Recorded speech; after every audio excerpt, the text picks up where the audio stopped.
Good morning, everyone. We're going to call a meeting of the Board of Supervisors and the Redevelopment Authority to order. Today is Thursday, June 7th, 2018.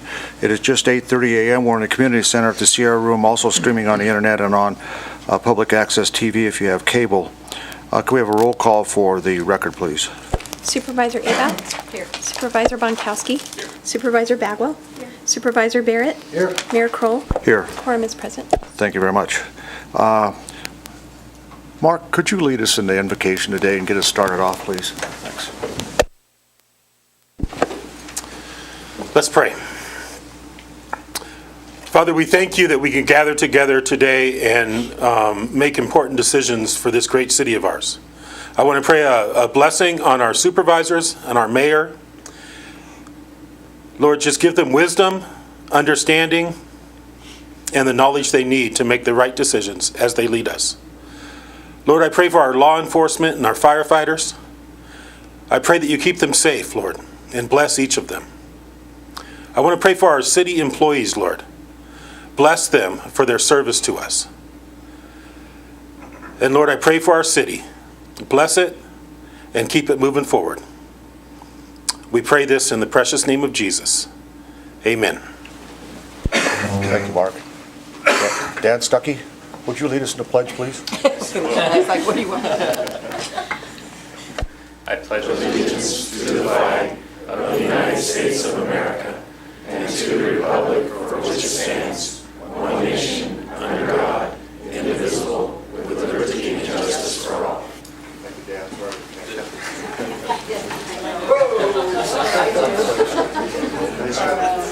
I didn't have any coffee this morning. I thought I'd wake you up. All right. We're now on public comment. This is the time for anybody to comment, discuss any topics relevant to or within the authority of the body. We also take public comment where appropriate during the agenda items. This afternoon we'll be having an appeal, which probably will not have public comment on that one because it's a straight up appeal. So, all right, public comment, ready to go. Good morning, Mr. Mayor and Board. Dan Stuckey, City Engineer for the record. I'm joined by Stephen Pote. He's the Senior Project Manager, and he's kind of been leading the efforts on the city side for organizing Epic Rides event. So we wanted to just come here today with the Epic Rides event coming into town next week. We wanted to give an update. I know there's been some questions on how that event's going to work with the Curry construction, so I wanted to give an update on that. And then Stephen will give an update, kind of a high-level overview of the event and what the days and schedules are going to look like. So on the Curry project, we've been working with Q&D for probably 3 or 4 months now, planning this event. As far as the route, the course does go along Musser Street within our construction limits between Carson and Nevada Street. So they've done some utility work. They're going to put some pavement patch on that either this week or the beginning of next week. So it'll be a smooth riding surface for the participants. And then Thursday next week, they will clean up the construction site. They'll move all their equipment to the very north end near the parking lot on Spear and Robinson, off to the side there, and it'll really be business as usual. Friday, there will be no work, so when the event starts, people will be able to drive through Curry and on those cross streets, and it'll be cleaned up as much as we can. So just wanted to give an update there. Thanks for that intro, Dan. My name's Steven with the Development Engineering. A lot of work's gone into the Carson City off-road so far. We've had several meetings, and we're ready for another good event. This is our 3rd year, expecting a little over 900 riders this year. A few changes this year from previous years. If you remember last year, the snow kept us in town.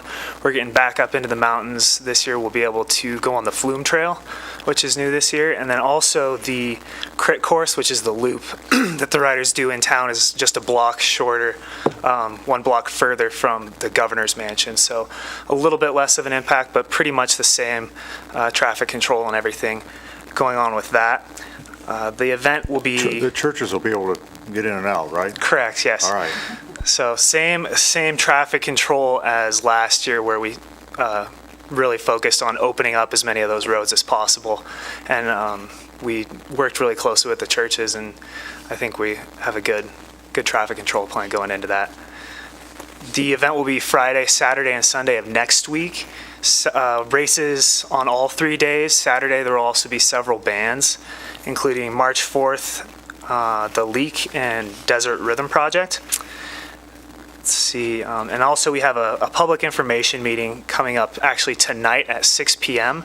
That's going to be at the studio at Adams Hub, which is that building's at the corner of Proctor and Carson Street. So everyone's welcome to come to that, and we will have free Epic rides that we're giving out through a raffle for all attendees.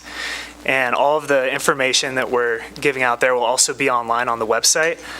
That is at carson.org/epic. And also on that website, we have an interactive map to show those road closures, which Matt Lawton with Public Works put together. So that's a real neat feature on there that you guys should check out. And with that, we can answer any questions. If you have. Say the last one again, please. What's that? The neat feature, repeat that. Oh, it's an interactive map that shows the street closures for the event, because the closures will be changing. Where do you go to get it? It's at carson.org/epic. Good job, Stephen. So this is going to go off without a hitch then, right? Absolutely. Good. God willing. Well, it's really, yeah, it's exciting that we're able to use the flume trail. That's pretty cool stuff. Yeah, go.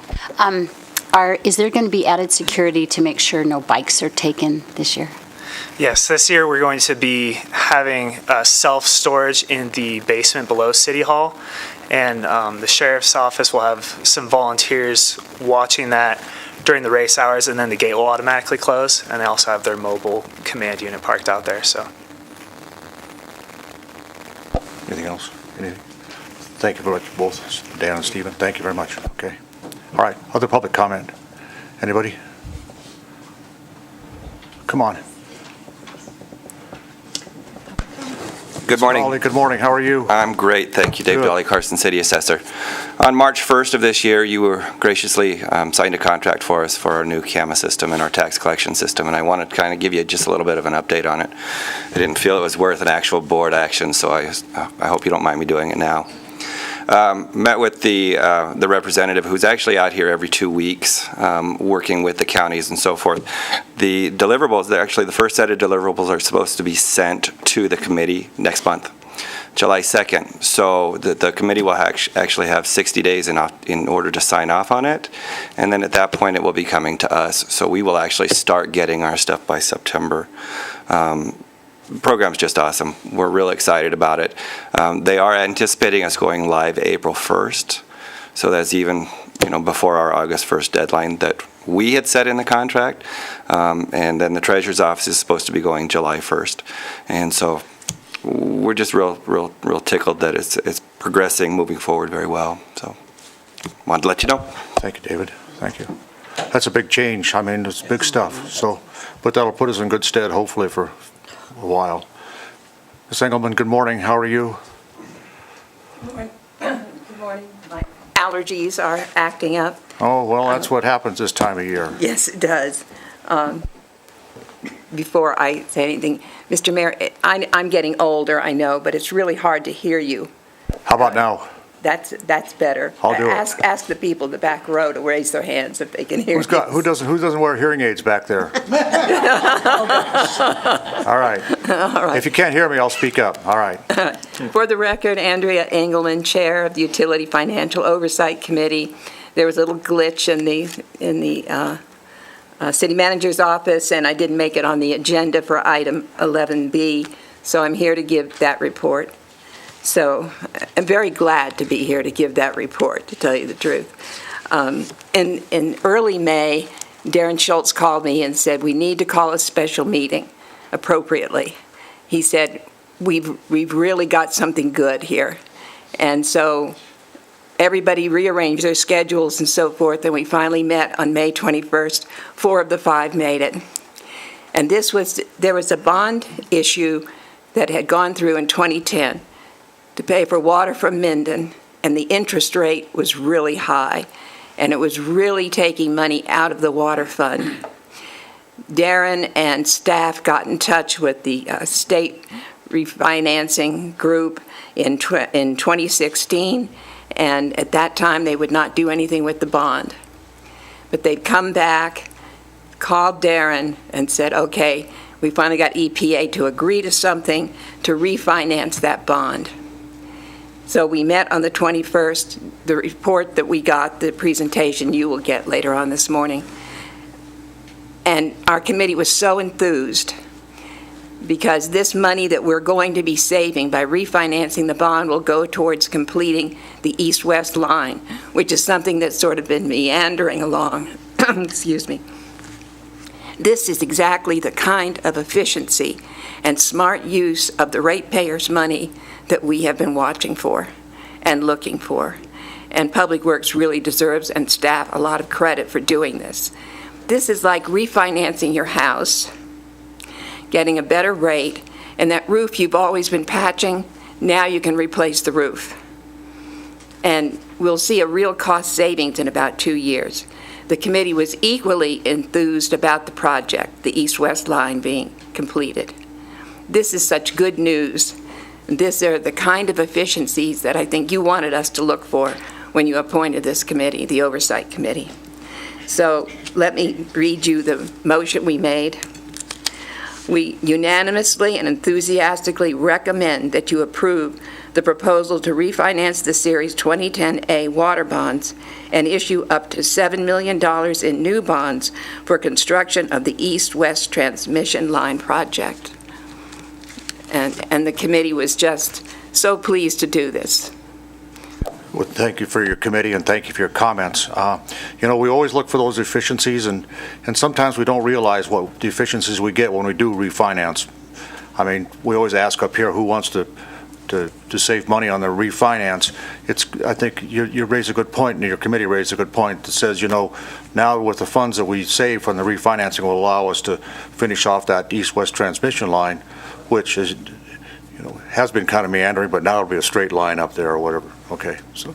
Exactly, and it's the kind of thing that ratepayers need to know. If at some point in time we have to raise rates, it might not be as much because of this refinancing. All these little efficiencies help to keep those rates as low as we can possibly keep them. Good. Thank you, Andy, and thanks to your committee. Thank you. Pass that on, please. Thank you. All right. Other public comment? We have an introduction to. Okay.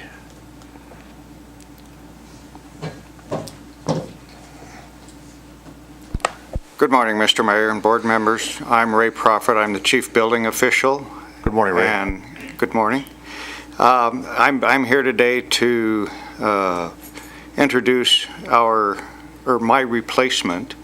Our new building official, Corey Coleman, comes to us from Colorado, and will be taking my place. Since I came on board, I've basically just been filling in until we could find a good candidate, and we feel that we have him. At this time, I'd like to let him introduce himself, and he could say a few words as well, if that's okay. Good morning, Corey. Welcome aboard. Good morning, board and supervisors. Thank you. My name's Corey Coleman. I'm moving from the northern part of Colorado. Been living in Johnstown. My family, my wife and 3 kids will be relocating this month over here. I've been a building official for about 7 years in multiple jurisdictions, and I'm excited to join the team here. So you're used to things when they're starting to move fast and used to dealing with people who want to know what the building code says, right? I'm very excited on that. Yeah. Well, I think we pride ourselves here, and Ray probably has told you, and I think this board would tell you, we want to make sure, and you guys do, that, we are an open door, friendly agency over there. I mean, sometimes we get in little squabbles with building permits and, how they're interpreted and things of that nature. The idea is to do these things, use judgment where you can, and try and help people out if you can. If you can't, then you go forward. Okay? Correct. All right. Corey, welcome. All right. Thank you. I'm sure maybe we don't need to hear from you anymore. That's good. Thank you, Ray, and thanks for your help. Okay. All right. No news is good news is right. All right. Any other public comment? I don't see any. Could I ask the board to come down with me to the floor here and then ask our former city manager, Colonel Morano, now he's Colonel Morano, come on up, please.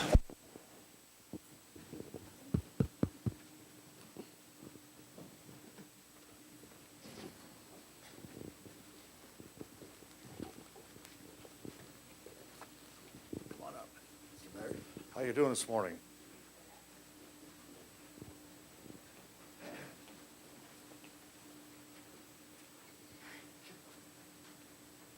So where's Nick? Oh, there he is, right behind me. Yeah, it's you Marines. You Marines are always sneaking up on people. Sneaking up, man, sneaking up.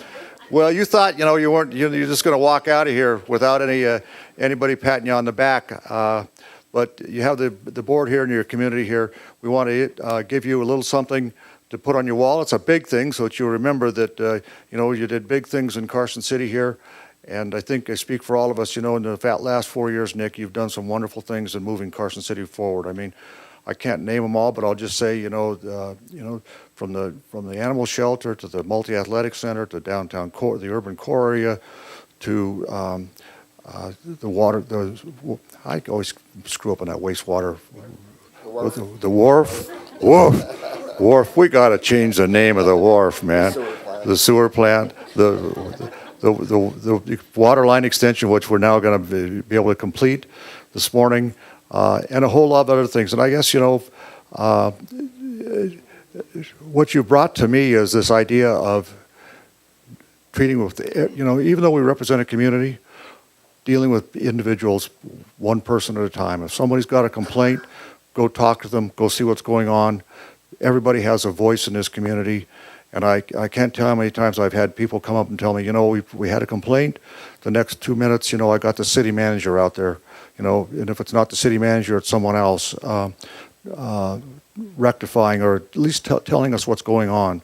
And that is Carson City Connect is another side of that where, your instructions to your staff where we want an answer one way or the other. We want someone to know that you've received your complaint. One person at a time, and that's what we deal with throughout the entire community. And Nick, I can't thank you enough for doing that. And it's been a pleasure working with you. And so we'd like to ask, we'd have something here. Other board members want to say anything? Come on up. Come on, let's get up here. Come on. Well, I'd just like to say, Nick, thank you. Thank you. Thank you for your time with us. Thank you for everything you did. And if I'll start crying, because I do that every time. And, thank you for Carson Connect and the transparency that you brought forward with that. And I wish you the best. Thank you. Thanks.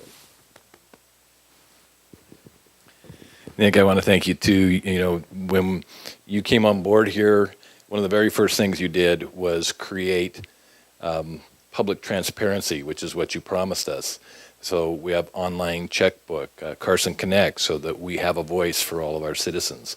And that changed the face of the way Carson City does business. Now we're working on, what I think is one of the biggest projects since we acquired water rights back in the 80s, which is our asset management program, which also, you've been the driving force behind. So again, I want to thank you. You've changed the face of Carson City, and I'm glad you're sticking around. Thanks, Brian. All right. Thank you so much. I'm going to start going first like we do in other questions so things aren't taken away. Let's see. I'm going to come up with one, though. Actually, what I want to say is just what a friend to Carson City you've been, and that is truly important, that you're going to stay and be here for everyone in the community, because I hear he said he's going to stay active. I am. So what better way could we have it? Thank you. A good editor knows when to shut up. Everybody said something wonderful, so just thanks. One more. And I really want to say thank you for you allowing the sexual assault response funding. That made a big difference. Thank you. Yeah, I think we'd be here for probably another hour or so if we talked about all the things you've done, Nick. I mean, you walked in from, retired out of Camp Pendleton and doing some private stuff, and then took over the leadership of the city here. It's just been, you've been a marvelous leader for us, and you're your credit not just to your community and your country, but, you know, to the Marine Corps. And I know they were part of all of that. So we do have something here for you. And this is a picture of Carson City, an aerial picture of Carson City. And so people can read on the bottom, it says, Nick Morano, City Manager, June 2014, 2018. Thank you for all that you've done for the community of Carson City. We're a better place to live, work, and enjoy life. Live, work, and just enjoy life because of you. May you always be blessed with fair winds and following seas. That's for you. And a little Navy ad there. All right. All right. You want to say anything? Or Just briefly, if you don't mind, Mr. Mayor, I'll be quick because I know you've got a crowded agenda. Thank you so much for the kind words. I know I've said it before, but once again, I just want to thank the mayor and the board for the opportunity. I thought it was a great 4 years for myself and my family. I grew in it. The community embraced us, my whole family and I want to thank you from the bottom of my heart once again for the opportunity that you gave me. A lot of the department directors are out here in the room. I've talked to them in the past, but again, just to say it in a public meeting, the mayor and the board had very kind words about a lot of the things we've done, at least in the 4 years that I've been here. No person functions alone, especially if you're the boss. And in my case, I was truly blessed with a great group of department directors. I thank you all for it. I thank you for the teams that you have all, within your departments, assembled.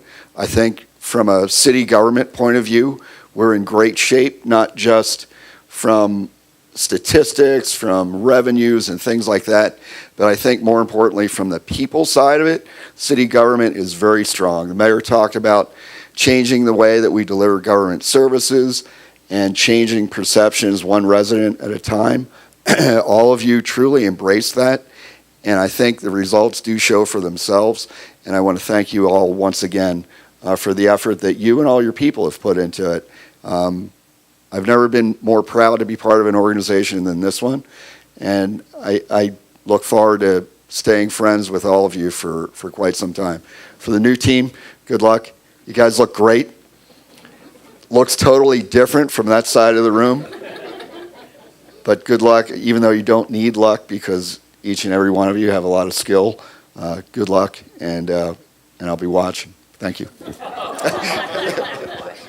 you watch. And it's somebody's birthday today, so on public television here, happy birthday, Tammy. Tammy Morano, okay. All right, do we have a picture? Can we have somebody take a picture? Okay, come on, let's get up here. Picture's as big as you are. I know it is. Sorry it has the green wrap on it, but. Okay.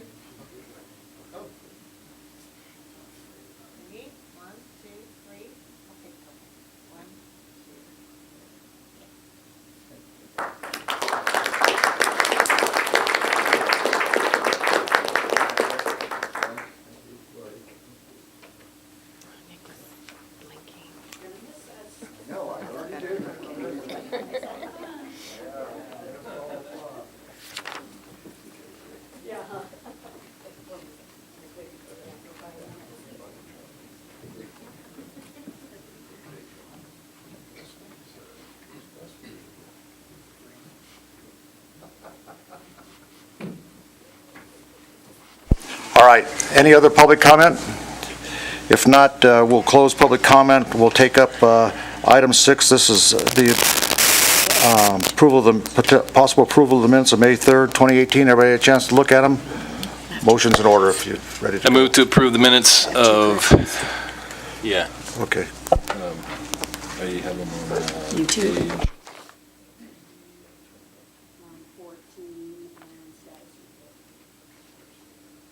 I move to approve the minutes of the Carson City Board of Supervisors for May 3rd, 2018 with 4 previously submitted clerical errors, corrections, excuse me.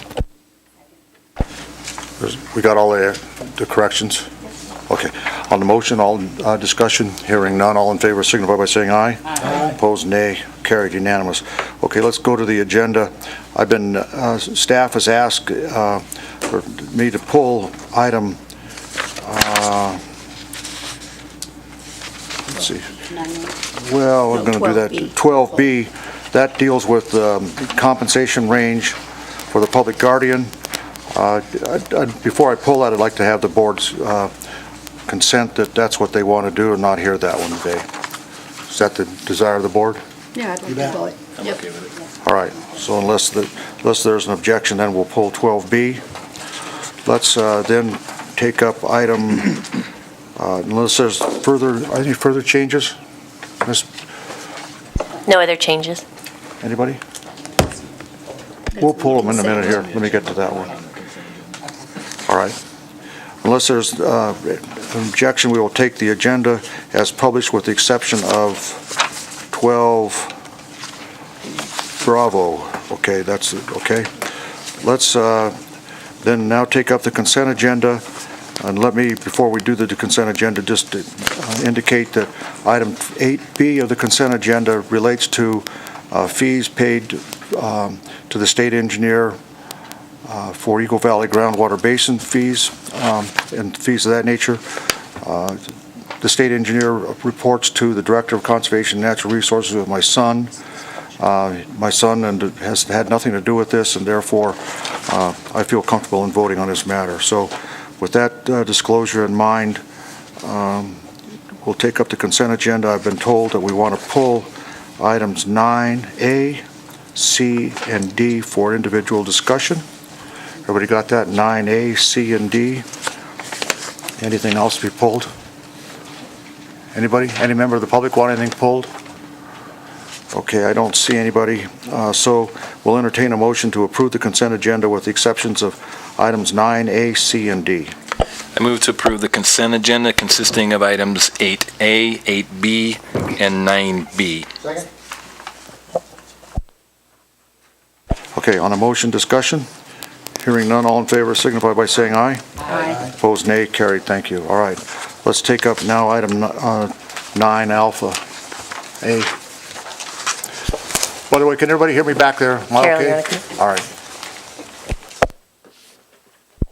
I do, and the reason I do wear hearing aids, and sometimes when you're wearing hearing aids, you speak a little differently, so don't hesitate to tell me I'm not speaking loud enough. All right. So I just first wanted to introduce Carol Akers, our new Purchasing and Contracts Administrator. This is her official first board meeting, and she came to us from the school district where she worked for 13 years and has many years of experience with purchasing, so we're really glad to have Carol. Their loss is our gain. Yeah. Okay. All right. Who's gonna lead us off on this one? Carol, you want to do it? All right. I'll go ahead and start reading. So this is for possible action, again, to approve contract 1718-224 for on-call geographic information systems, GIS services to Michael Baker International for an amount not to exceed $125,000 to be funded from the GIS divisions of the Public Works Department as provided in the fiscal year 2018-19 budget. Do I keep reading? Okay. Now who wants to fill us in on the details? Good morning. For the record, Stephanie Hicks, Real Property Manager. There are two changes that we request to the contract. The first one is the effective date, which should actually be July 1st. Our existing contract with Michael Baker goes through the 30th of June. So this is a new contract, and we need that to be modified to July 1st. The second item on this contract that we would like to initiate a proposal is the city signature line will need to be updated with Mr. Link's departure. And we're available if you have any questions. Questions are in order. Anybody? We okay? Public comment? Don't see any. Motions in order. I move to approve contract number 1718-224 on-call geographic information system services to Michael Baker International for an amount not to exceed $125,000 to be funded from the GIS division of the Public Works Department as provided in the fiscal year 2018-2019 budget to include the changes on, that have been entered on the record. There's a motion, a second on the motion. Discussion. Hearing none, all in favor signify by saying aye. Aye. Just I got to turn this on here.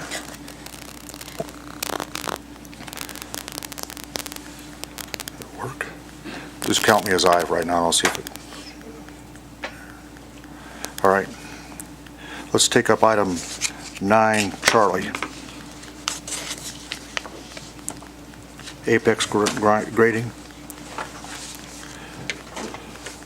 Ms. Akers, you want to take us through this one, top line? All right, this one is for possible action to determine that Apex Grading and Paving, Inc. is the lowest responsive bidder pursuant to NRS Chapter 338, and to award contract number 1718-204, Public Safety Complex Parking Lot Replacement Project to Apex Grading and Paving, Inc. for a base bid amount of $152,925 and a contingency amount of $15,292.50 for a total not to exceed the amount of $168,217.50 to be funded from the Public Works Building Maintenance Asphalt Repair Fund. So, Dan Stuckey, city engineer. Do you want me to give just a little background? Go. So the public safety parking lot, we will be doing a full replacement of the parking lot. It's in, I mean, anybody that's driven over there, it's in bad shape, and it's also very heavily used. So it was a high on our priority list. There, we initially had a geotechnical engineer come and evaluate the site and look into the parking lot and recommend some pavement alternatives. And so you'll see in the bid proposal, there's a Schedule A and Schedule B, so it's basically two different options. One option in Schedule A is basically they remove the 12 inches of material there, they pulverize it, and then they recycle that material to be used as the aggregate base for the new pavement section. That's what we're going with. Schedule B is where you would remove all that material and bring in new base. You know, the recycling of the pavement, it'll be a great product. It's commonly used, and you know, it's also very environmentally friendly because you're not exporting material and importing material. So I just wanted to clarify that. And then with the last item, as far as the chief financial officer in the contract, we will also replace that and make that correction. Okay. Supervisor Barrett. Thank you, Mr. Mayor. How did we get here? How old is this parking lot, and who did the first one? I think the parking lot's about 25 years, probably roughly, which it's getting to the end of its useful life. So it's normal? Yes. All right. Just a general question. Go. Just a general question, even for Dan. All of these contracts that we have today really just need all the signature names and everything fixed. Can we just in a general motion handle that? Just to say all the contracts can be updated with the proper signature names? Well, so typically we have all these contracts in consent agenda, and the reason why is because they're all our standardized template boilerplate. Right. Just so everyone knows, for the record, I mean, they are all routed to the DA's office for review before we, fix any signatures. We look for standard language consistency, and we also make sure that any vendor submissions with respect to terms and conditions don't constitute any sort of a conflict. But to answer your question, for purposes of a motion, when it comes to changing anything, or if everything's going to be adopted in uniform fashion, I think that would be fine. All right. Public comment? Motion's in order. Somebody want? Supervisor Bunkowski. I move to determine that Apex Grading and Paving, Inc. is the lowest responsive bidder pursuant to NRS Chapter 338, and to award contract number 1718-204, Public Safety Complex Parking Lot Replacement Project, to Apex Grading and Paving, Inc. for a base bid amount of $152,925 and a contingency amount of $15,292.50 for a total not to exceed amount of $168,217.50 to be funded from the Public Works Building Maintenance Asphalt Repair Fund, with the correction to the signature block. There's a motion and a second on the motion. Discussion? Hearing none. All in favor signify by saying aye. Aye. Opposed, nay. Carried. Was that an aye, John? Yes. Mine's not working here too well. I don't know. Yeah. Karen actually seconded it before I did. It's got to join. No, doesn't want me to let me join. Maybe I gotta. I didn't get anything come up here on it. Can you select Let me it hit, let me hit. to go out and come back in? If you select 9, will it let you pick it? There it goes. She says she has you. You have me? All right, all right. On the motion, everybody, that was unanimous on that one. Okay, let's take up 9 Delta. This is Carson City Jail Pharmaceuticals. Ms. Akers, go. Okay, this is again for possible action to approve amendment number 1 to contract number 1415-158, Carson City Jail Pharmaceuticals to Diamond Pharmacy Services for an additional $35,000 for a total not to exceed amount of $110,000 to be funded from the Public Assistance Inmate Medical Care Funds. We have some questions. Why don't we just try the questions first? Supervisor Ava and then. Ken, why are the prescription meds so high?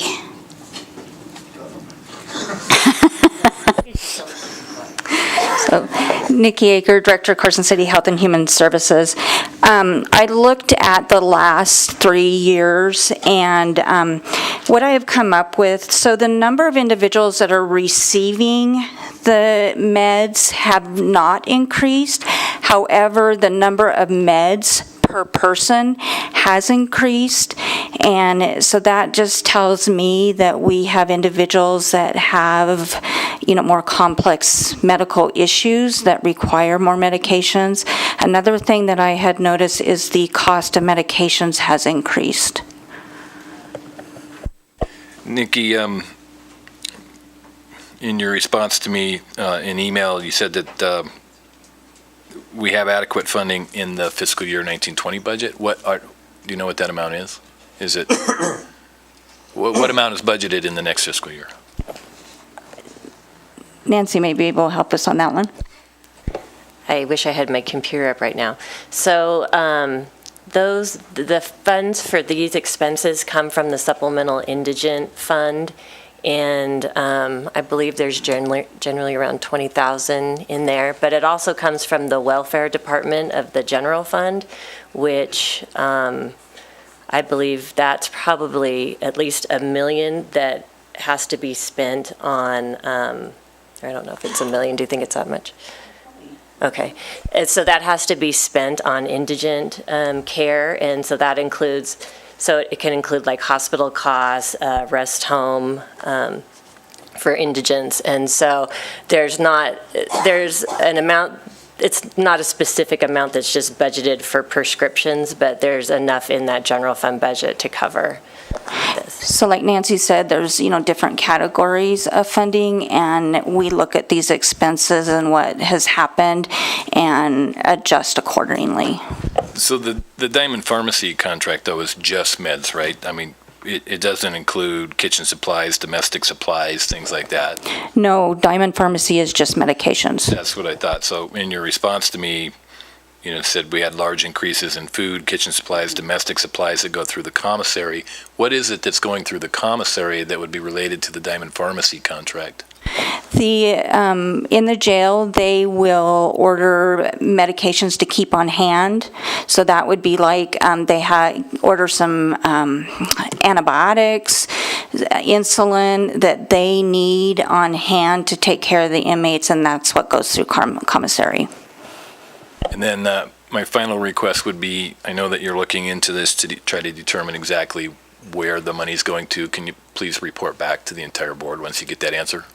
Yes, I will. Okay. And I'm looking at the entire, this contract expires June 30th. I am going to come back next meeting and ask for an extension on that, because right now I'm reviewing, do we look at a jointer contract with Diamond Pharmacy or do we continue with the direct? So I'll have more information on that too. Any other comments or questions from the board? Public comment, public input? Anybody? I don't see any. Ready for a motion? Supervisor Abad. I move to approve Amendment Number 1 to Contract Number 1415-158 Carson City Jail Pharmaceuticals to Diamond Pharmacy Services for an additional $35,000 for a total not to exceed annual amount of $110,000 to be funded from the Public Assistance Inmate Medical Care Funds. There's a motion and a second on the motion. All in favor, signify by saying aye. Aye. Opposed, nay. Carried. Okay. Thank you very much. Got questions? Well done. First time. That's good. All right. You too, Sheriff. Well, I enjoyed hearing from you this morning. You told me I couldn't talk. All right. Let's now pick up go to item number 11. This is the Carson City Airport Authority bill draft request. This is for possible action. I wanted to read a disclosure here first. NRS 281A.420 requires me to disclose a conflict of interest and abstain from participating when I have a disqualifying conflict. Mr. Takis is legal counsel to the Airport Authority. I work with Steve at the law firm for which I retired, but I no longer have a substantial and continuing business relationship with Steve. Therefore, a reasonable person in my position would not be materially affected by this past relationship. Additionally, Steve is here for approval on an airport lease, something that he must do pursuant to statute and routine matter before the board. Therefore, this matter will, not on a lease, but I mean, he's here on bill draft legislation. In this matter, therefore, this matter will in no way be affected by my past relationship with Steve, and so I'll be participating in this matter. Thank you. All right. Well, how you doing? Good, Mr. Mayor. Good. Morning, Supervisors. Ken, you want to start off, or you want to tell us about what, are we going to see you before the open house out there? Oh, yeah. And immediately following the open house is a master plan presentation that Kaufman Associates will be presenting on June 27th at 5:30. All right. Before you start, I saw your note on the master plan issues. Well done on reaching out to as many people as you can on getting public input and comment on what's going on out there at the airport. Good. I apologize about the non-BCC on that. It seemed like I caught everybody's email address in the invite, so. Yeah, all right. Tell us what's going on. I'll let Steve walk through that. He's much more versed on it than I am. Steve Takis, Airport Council. Let me walk through it. Over the years, we've had a number of interests expressed or comments expressed on updating NRS Chapter 844, which was the law that created the Carson City Airport Authority. And so we've proposed some changes to that law. We've worked through it. We've had 2 meetings at the Carson City Airport Authority. We had a number of other subcommittee input type meetings where we brought all that information back to the Airport Authority. And so the version that you have before you has actually been chewed on quite a bit before it's gotten to you. So let me just run through the changes with you, because that's probably the best way to proceed. And let me preface it with one other comment, which is currently there's a cooperative agreement between the city and the Airport Authority. And this is largely because the FAA looks at the city as the eligible entity to receive the grant funds, which are in turn used on the airport. We actually need both of us to make it work, because the airport is the reason that you get the grant, but the city is the grant sponsor. And that's largely driven by the fact that the city has ad valorem property tax powers. The powers that were given in 844 to the Airport Authority, they actually were given powers to assess ad valorem tax, but only with the Board of Supervisors approval. The FAA and the Solicitor General looked at that and said, okay, that means to us that the city is the taxing authority, not the Airport Authority. And so that's the reason why we have that. The cooperative agreement will expire in 2020. And so we've just begun work on trying to come up with a way to update that. And so I'm going to give you the changes to 844. These are kind of high-level changes. The real guts and the real detail will probably be in the cooperative agreement, which is something that I expect we should have to you, at least in a first draft stage, sometime later this year. We definitely want to have it well in advance of the 2020 expiration date. Okay, with that as a background, so here's what we've done in the BDR, in the bill draft request. The first change is to Section 4. Currently, There are 7 members on the airport authority, and they have 4-year terms. The problem is the 4-year terms. Originally, it was adopted to make sure that we didn't have some kind of good old boys network and we didn't have new blood circulating in. And so Bob Thomas, former Assemblyman Bob Thomas, who's now deceased, he purposely, and he told me this, he purposely designed that in to avoid that. The problem that we've discovered over the years is we have 5-year planning cycles. So we never have anybody who's appointed to the airport authority who's both at the beginning and the end of a planning cycle. So to the extent we have projects, it's very difficult to see someone see the project all the way through, or the people, when they get to the conclusion of the project, are able to say, oh, well, here's what we were trying to do. Can we make sure that we accomplish those goals? And so the change that we have is to allow someone to be able to serve 2 successive 4-year terms, so that would be an 8-year overall term. And they're not required to, it just gives you the ability to reappoint them after 4 years to a second term. We've already heard expression from some members of the authority that they don't want to serve longer than 4 years, but you know, that'll come and go. So that change is a very critical change, and that's in Section 4. Now, after they've served 8 years, they're not eligible to be on the authority again for 4 years. So we've preserved an aspect of trying to make sure that there continues to be change in the authority. The next change is in Section 8. This best described as a cleanup section. For some reason, when it was drafted, or when LCB drafted it, they said the following laws apply to the airport authority, and they named some by name, and they named some only by statute. So unless you are really conversant with the statutes or know where to find in the statutes the names of these laws, you'd be lost. So what we did is we just included both. So anybody who's reading it has 2 ways to find out which laws apply, either the name of the law or the statute, which is the way they look it up. Section 9 actually has some significant changes. We went through and looked at what we do historically, and we also looked at what we do to run the airport. Clearly, the operation of the airport is the province and responsibility of the airport authority. It's not the responsibility of the Board of Supervisors.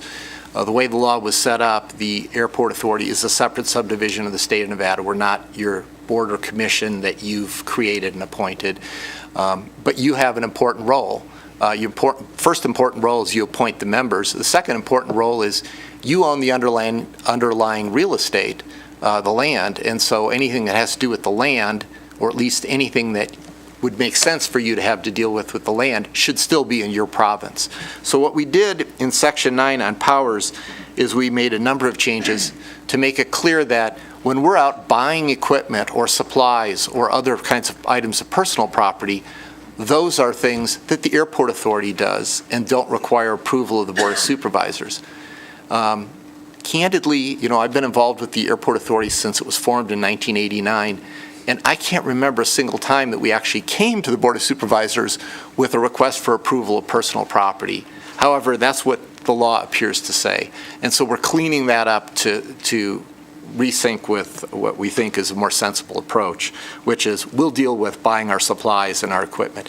There's one other change, too, is we inserted the word purchase. The original drafters of the language made it almost sound like we get everything by gift or devise. Well, we get very few things gifted to us. Most of the stuff we got to go out and buy. And as you know, we have our own budget. We're self-sustaining. We don't take any money from the city. We do it all on the tax revenues and other lease revenues and fuel flow revenues that we generate on the airport. And so we clean that up to make it clear that we also buy stuff. We purchase stuff. We made a change to it used to say recommend changes in zoning laws. Actually, our function is not to try and tell you or the Planning Commission or anybody else what we would like to see next to the airport or not. You know, we'll voice it, but really our role is to undertake the responsibilities we have with the FAA to make sure that the uses are compatible with the airport. It's not what we like, it's what we find compatible. And so we changed that from recommend to specify. It's really more grammatical than anything else. We deleted a provision that says provide emergency services for the authority. Okay, so if you read that that sentence in its entirety. It says, "The board may provide emergency services for the authority." The sentence does not make sense. The authority provides its emergency services to itself. To the extent that emergency services are required in the airport, it wouldn't make sense for us to try and develop our own police force, our own fire department. We don't have the funding to do that. It wouldn't be efficient. Under our current cooperative agreement, we leave those jobs to the professionals. And so the Carson City Sheriff's Office and the Carson City Fire Department have jurisdiction and province over those kinds of activities on the airport. And they've both, it's rare that we need them, but when we have, they've been right there for us.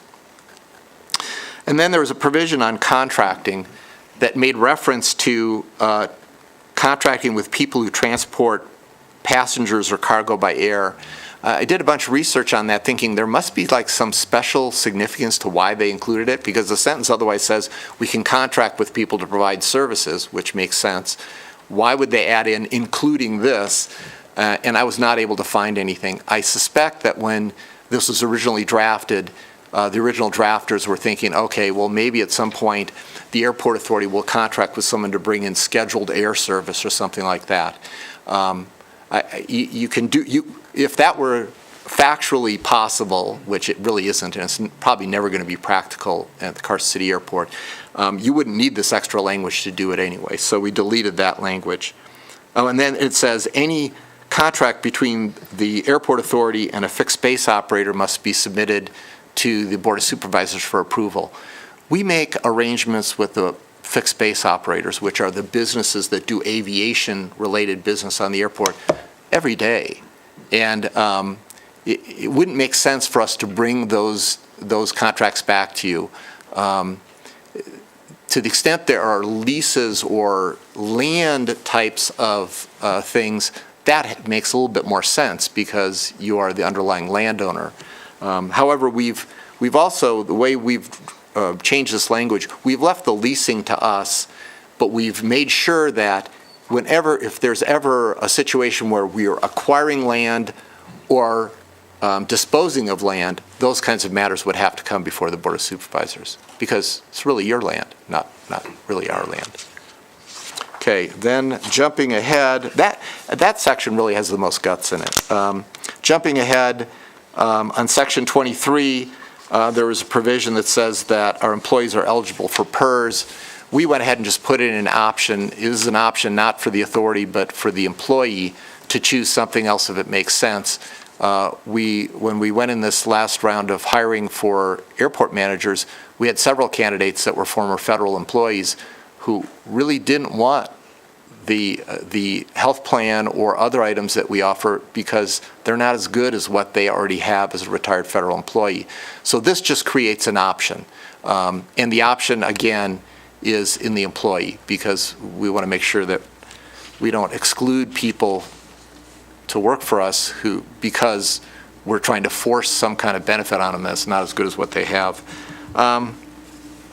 Section 24 was on hiring and firing, and in the early stages they must have thought, and I never had this discussion with Bob Thomas as to why they put so much detail in here, but they must have thought, okay, we got to be really careful and make sure we protect our employees when we hire them.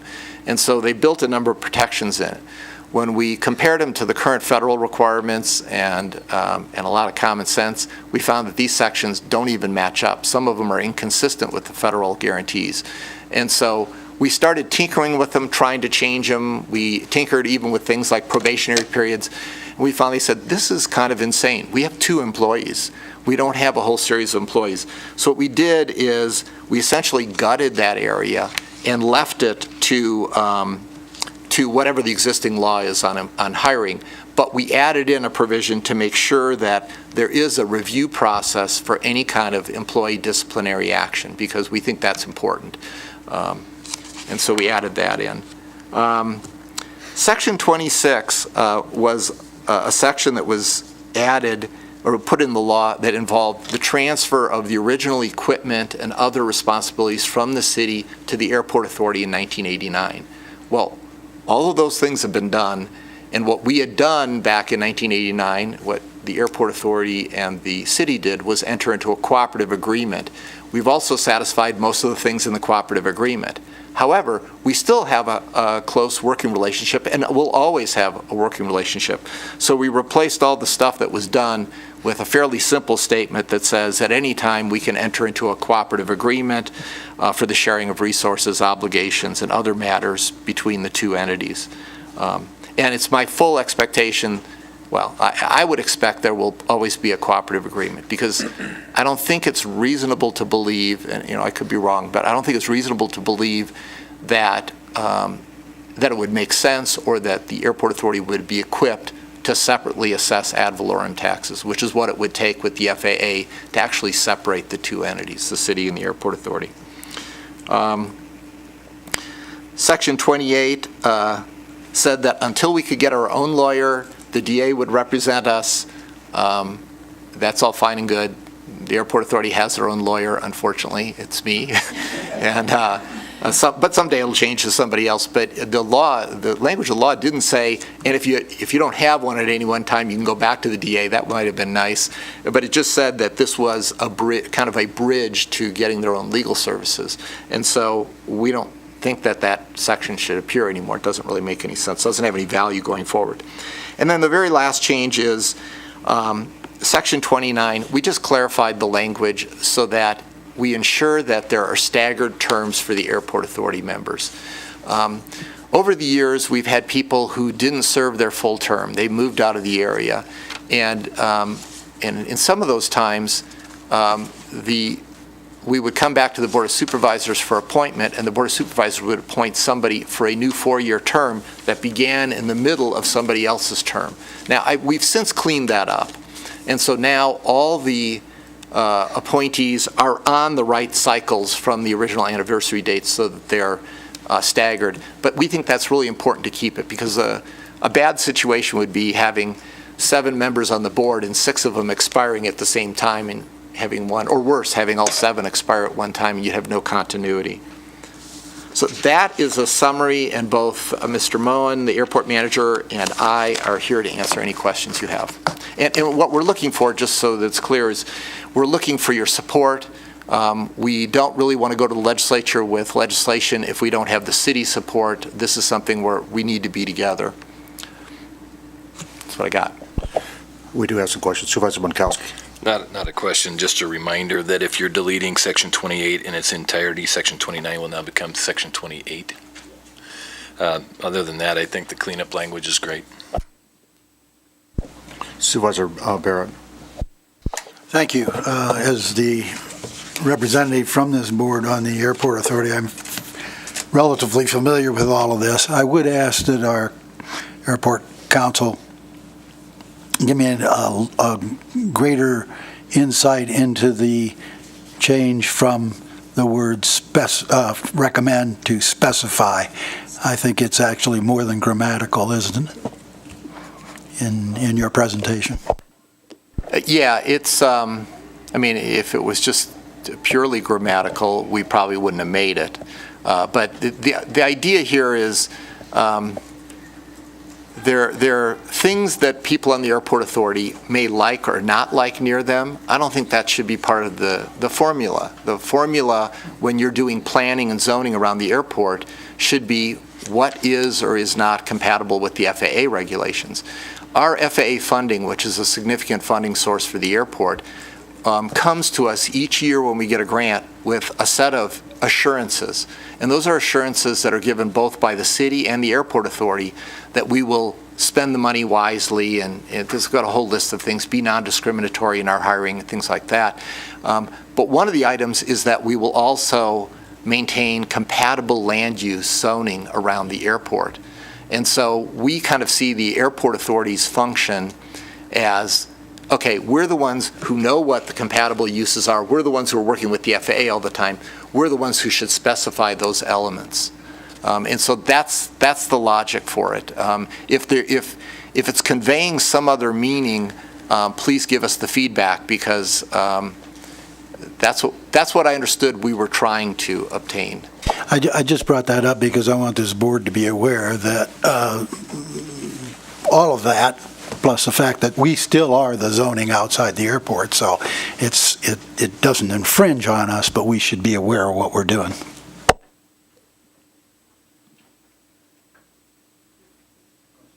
Well, just to follow up a little bit on what Supervisor Barrett's saying there. So the word specify, I think, does bring a connotation that it says specify to the board.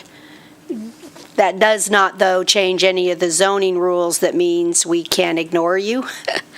I think that was the difference between recommend, is you're saying here's what our recommendation of the interpretation of the FAA law is, but it's still our right to do the zoning, and you don't think that specify carries a much stronger, you're telling us how it is versus recommending a zoning? It may. It may be a stronger statement of what's there, but I kind of think that's what the airport authority's function is for us to give you the information you need to make the zoning decisions. This doesn't say the airport authority gets to decide the zoning. You guys still decide the zoning. The way I interpret this, Steve, is that basically you're letting us know what the FAA allows. Right. Okay.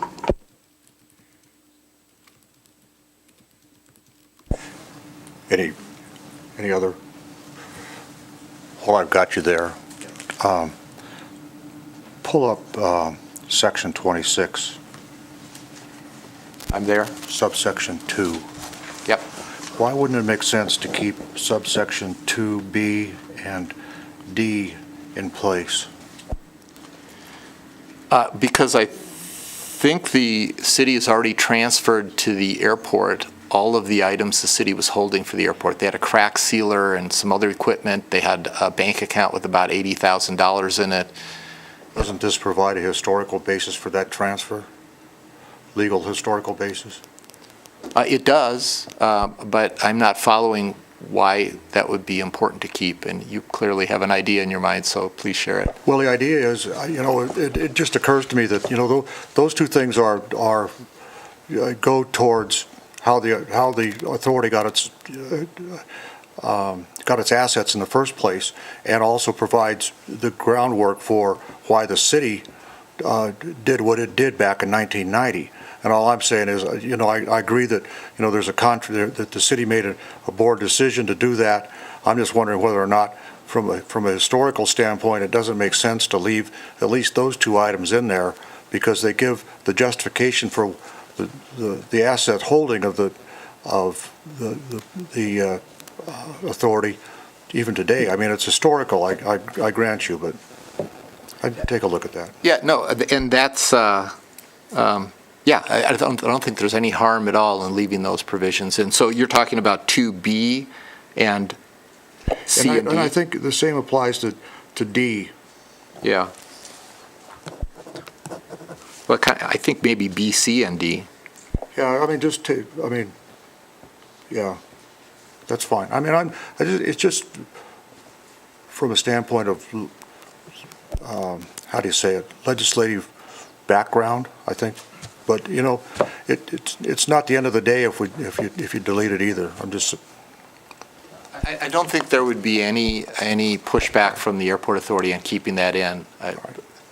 If it makes sense to the airport authority to leave it in, do it, from my standpoint. But if it doesn't, if you don't want to, I mean, it's probably just me, old age lawyer. I'm trying to catch up. All right. Dan? Thank you. Mr. Mayor, I thought maybe this would be a good time for me to kind of chip in and provide some perspective with respect to legislative drafting at the LCB level. I know there's a lot of discussion on the record right now with respect to, specific words, terms, phrases. And, what I want everyone in this room to understand, including Mr. Mayor, yourself, and the rest of the board, and I believe Mr. Takis is aware of this as well. When you submit a BDR to the LCB, I would say 90% of the time what you get back, as the finalized piece of legislation is not going to look anything like what you've submitted. And the reason why is because the LCB attorneys over there, in their discretion, they're going to choose to adopt certain language for uniformity purposes, for style and draft and convention. So when we talk about words like recommendation versus specify or specificity, I think this is a great discussion. It's important to have this on the record, so what's brought to the legislature at the time of the BDR submission, it's clear what the intent of the parties are. But the actual wording, I just wanted everyone to be aware, is probably going to wind up being very different. When we also talk about, and again, I understand Mr. Mayor's perspective, we want to have certain legislative history that's going to be codified. On the other hand, some of these terms or sections that may be outdated and are no longer really enforceable or of no effect at this point in time, they'll probably be removed anyway by the legislative drafter. The language itself will still stay intact. It'll be in statutes of Nevada forever and always. You just won't see it in the codified version of NRS. And as I think all attorneys will understand and agree, the real law of the state of Nevada is not NRS. NRS is just a codification of the law, and the law of Nevada is actually the statutes of Nevada. That's where you'll see all the important provisions that sometimes aren't even reflected in the codified version, like the certain reviser's notes, certain transitory provisions, and so on and so forth. So, I did want Mr. Mayor to know that, just for your assurance, that language is, even if it's removed, it's not going to be deleted or wiped clean. It'll always be in existence in statutes of Nevada. Any other questions? You ready? All right, well, I think we'll probably entertain a motion to support. I move that we support the Carson City Airport Authority bill draft request. There's a motion and a second on the motion. Discussion. Hearing none. All in favor signify by saying aye. Signify aye. Aye. Opposed, nay. Carried. Okay. Thank you very much, and if I understand correctly, you're okay with us if we go back and add in that historical piece? I don't, he's got a good point. Yeah. You can take it out if you want. I mean, I'm just suggesting, and I understand what he's saying. I'm just suggesting, take a look at it. If you agree with what he says, it's fine. Okay. Thank you. You bet. I can't resist, after covering 4 legislatures as a newsman, saying Mr. Yu's analysis of the situation is correct, but then that doesn't even leave what the legislators will do to it after that. Kind of on that note, our game plan in working with Assemblyman Kramer is to get this in really early, and so we've already put in a placeholder for this, and I'm going to get this cleaned up and get it over to him right away. Our logic is to try and run the bill through as early in the session as we can, because it's the only people that would appear to have an interest in this bill would be the city and the airport authority, and possibly airport users, although we've put this out a number of times to the airport tenants. We haven't gotten any concerns expressed back to us. And so our hope is to get it through the session very early before they get bollocks down in all the heavy monetary issues and all the other issues. Thank you.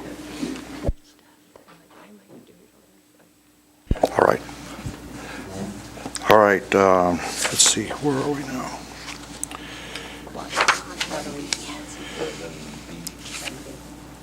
Let's take up the matter that Ms. Engelman was talking about on public comment. Let's take up 11 Bravo. Who's doing it? Darren, looks like you're the hitter. John Peterson's actually here, and he's going to do a Okay. presentation on the item. So.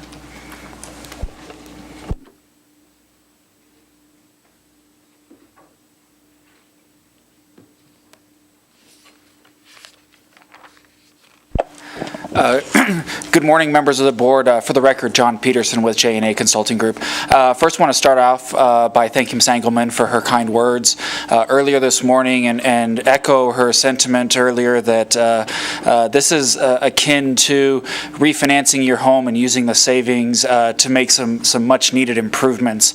And also echo that she did a very good job summarizing the history of this. This was a concept that we first started in 2016, looking at refinancing refinancing this 2010 bond through the state revolving fund program. Initially, their answer was no, but more recently, just 3 months ago, or 4 months ago now, back in February, they did say and get approval from the EPA to go ahead and refinance through their program. And we're incredibly grateful to the State Revolving Fund program for all the work that they have done to get that approval. That was a request they had put in back in 2017, and the speed at which the EPA works, they finished. I'll just leave it there. I will start off, I already talked a little bit about the history, but really looking at the outstanding bonds of the water system. Currently, and I know that the red doesn't show up too well on the screen there, but currently there's just under $55 million of outstanding bonds that are secured by water revenues, and these have gone for various improvements throughout the years, issuing back from 2009 all the way up to 2014, and some of those are refunding bonds, so they go back even further, maybe back into the late 90s and mid 2000s. The reason that those bars are colored, the red, as we'll see in a later slide, is the level of debt service that the city is currently paying in an aggregate basis on all of the bonds. And then the highlighted 2010A bonds, those are the ones that we're looking at refinancing, and so you also see where those come out of the equation and get added back in through the refunding. The 2010A bonds were issued to fund the acquisition of those water rights in Minden. We did those as Build America bonds. That was a program back in 2009 in the depths of the economic recession, where the city issued federally taxable bonds and then received a 35% interest rate subsidy from the federal government. So the face rate on those bonds is 6.662%, but after you net out that 35% subsidy, our effective rate is a 4.33. That subsidy is subject to the annual sequestration due to budget constraints, and so effectively that's about a 6% sequestration. So really the effective rate's just about a 4.4, just in round numbers. And so the proposal is to refinance all of the 2010A bonds through the SRF. This would be a tax-exempt bond with the SRF. There would no longer be a subsidy that we'd be receiving from the federal government in order to do that. And really the idea here is to structure the savings on this in early years. As we'll get to in the next slide, the debt service in the water fund is fairly front-loaded, and it tails off starting out in about 2028. And so we're trying to create more savings up front in order to provide that cash flow savings that we can then redeploy to issue this $7 million in bonds for the east-west transmission line. And as you see in the 2 bullet points there, the cost of the east-west transmission line is currently estimated at $7.9 million. $7 million of that would come from the bonds, and just under $1 million would come from cash and funds that the water fund has on hand. Our current estimate is that the savings from refinancing the 2010 bonds would be about $3.3 million. Now that's $3.3 million spread out over the next 22 years. So in current terms, what it's really worth today, it's about $2.2 million of present value savings. And so here's the graph. And as a finance guy, I love graphs because they look a whole lot better than an Excel spreadsheet. And again, the red line is what we're talking about here. That's the existing payments that the city is making on all of its combined bonds. And then we would refinance out the 2010 bonds, and then you see where in the yellow where the refunding bond is coming into place, and it's a little bit hard to see from this vantage point, but there's about $200,000 a year in interest savings in the short term, and that's about the most that we can generate based on the structure of that 2010 bond. There are significant savings out in 2039 and 2040. The reason for that is the 2010 bonds have a 22-year remaining term on them. Their last payment is November of 2039. The SRF is limited to a maximum of 20 years for repayment. And so we're actually taking this bond and we're shortening it up by about 18 months. Our last payment would be July of 2038. So we see those significant savings. But even if we were to kind of change that structure and go further out, we wouldn't be able to generate much more in upfront savings. So just want to make that point clear. It's not that we're giving up early savings because we're taking a huge windfall at the end. And then after we've done the refunding and we add on the $7 million, that's the purple shaded column, our annual payments go up by about $100,000 to $150,000 a year for the first couple of years. And again, this refinancing is partially paying for this $7 million improvement. And then you see in the later years where we actually have the payments going up a little bit more significantly, and that's where the second graph below in green shows the annual difference in the payments. We're trying to stair-step down the water fund debt service, trying to create some plateaus so as we move forward in the program, we roll along in years. If there are additional projects that need to come online and be financed with bonds, there's some capacity out there to fund them. And that's where we would see, again, that decrease really starts in fiscal year 2028 when we see those significant drops. All in, our expected change from refinancing the 2010 bond and then issuing the new $7 million in bonds, the combined payments in the water fund would go up by about 7.9, just about $8 million. And all of these numbers are obviously subject to change. We don't know what interest rates are going to be tomorrow, much less in a couple of months. But we are doing our best to be conservative in the rates that we're using. And again, that's $7.9 million in total payment change, and we got $7 million in projects by that. So really our interest cost, if you wanted to look at it that way, our interest cost on this $7 million is only $1 million over 20 years. So a pretty good deal for the city. And so afterward, this would be what the new structure of the water fund would look like. Again, we had about $55 million in bonds outstanding currently. That number would go up to about $61, $62 million. It's $10.1 million that we're refinancing. The new bond is a little bit more than that. Some of that is transaction costs just to execute the refinancing, and also the fact that we have to put the monies into escrow. That escrow is not always totally efficient, and so the rate that we're paying on the old bonds versus the rate that we're earning in the escrow, if there's a big differential there, that can contribute to a higher principal amount for the refunding bond. But as a finance guy, I look at total payments, and so we're looking at the total payments and still seeing, even with increasing the par amount, that we're saving, again, $3.3 million total, just over $2 million in present value terms. The bottom section of this looks at the current maximum payments, 5.1 versus 5.4. That 5.4 is actually really only in 1 year. That's fiscal year 2020. And that's just kind of an artifact of how the refunding is being structured on top of the new $7 million in bonds. We expect the other years to not be at that level, to be closer to $5.3 million. The revenue utilization, this is the number that I was looking at. This essentially compares the revenues that are spun off by the water fund after paying operating expenses that are available to pay either debt service or to make capital improvements. And this is showing how much of that revenue is being used for debt service. Currently, it's just under 64%. Under the proposal, it would be 67.6%. And again, that's a one-year artifact in 2020. It's actually a little bit lower when you look overall in the number of years through 2028.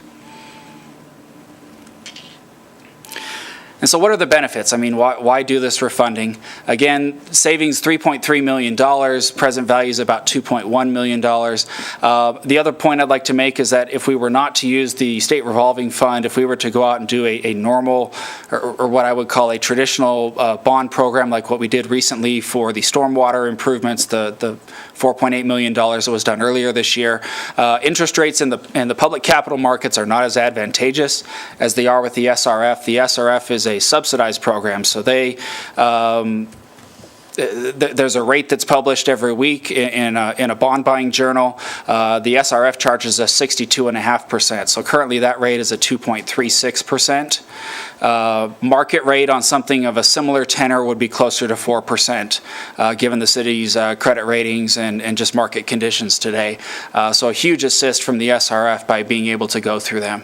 And as we talked about with the east-west transmission line, this is a project that has been on the capital improvement program for the water fund for quite a while. Originally, it started out in 2009 at a cost of $5 million, and today we're talking about a cost of nearly $8 million. So we have seen that cost increase, and so by doing this, we would be able to lock in the current costs and not be subject to any construction inflation that may or may not happen between now and when the fund would otherwise be able to finance this project.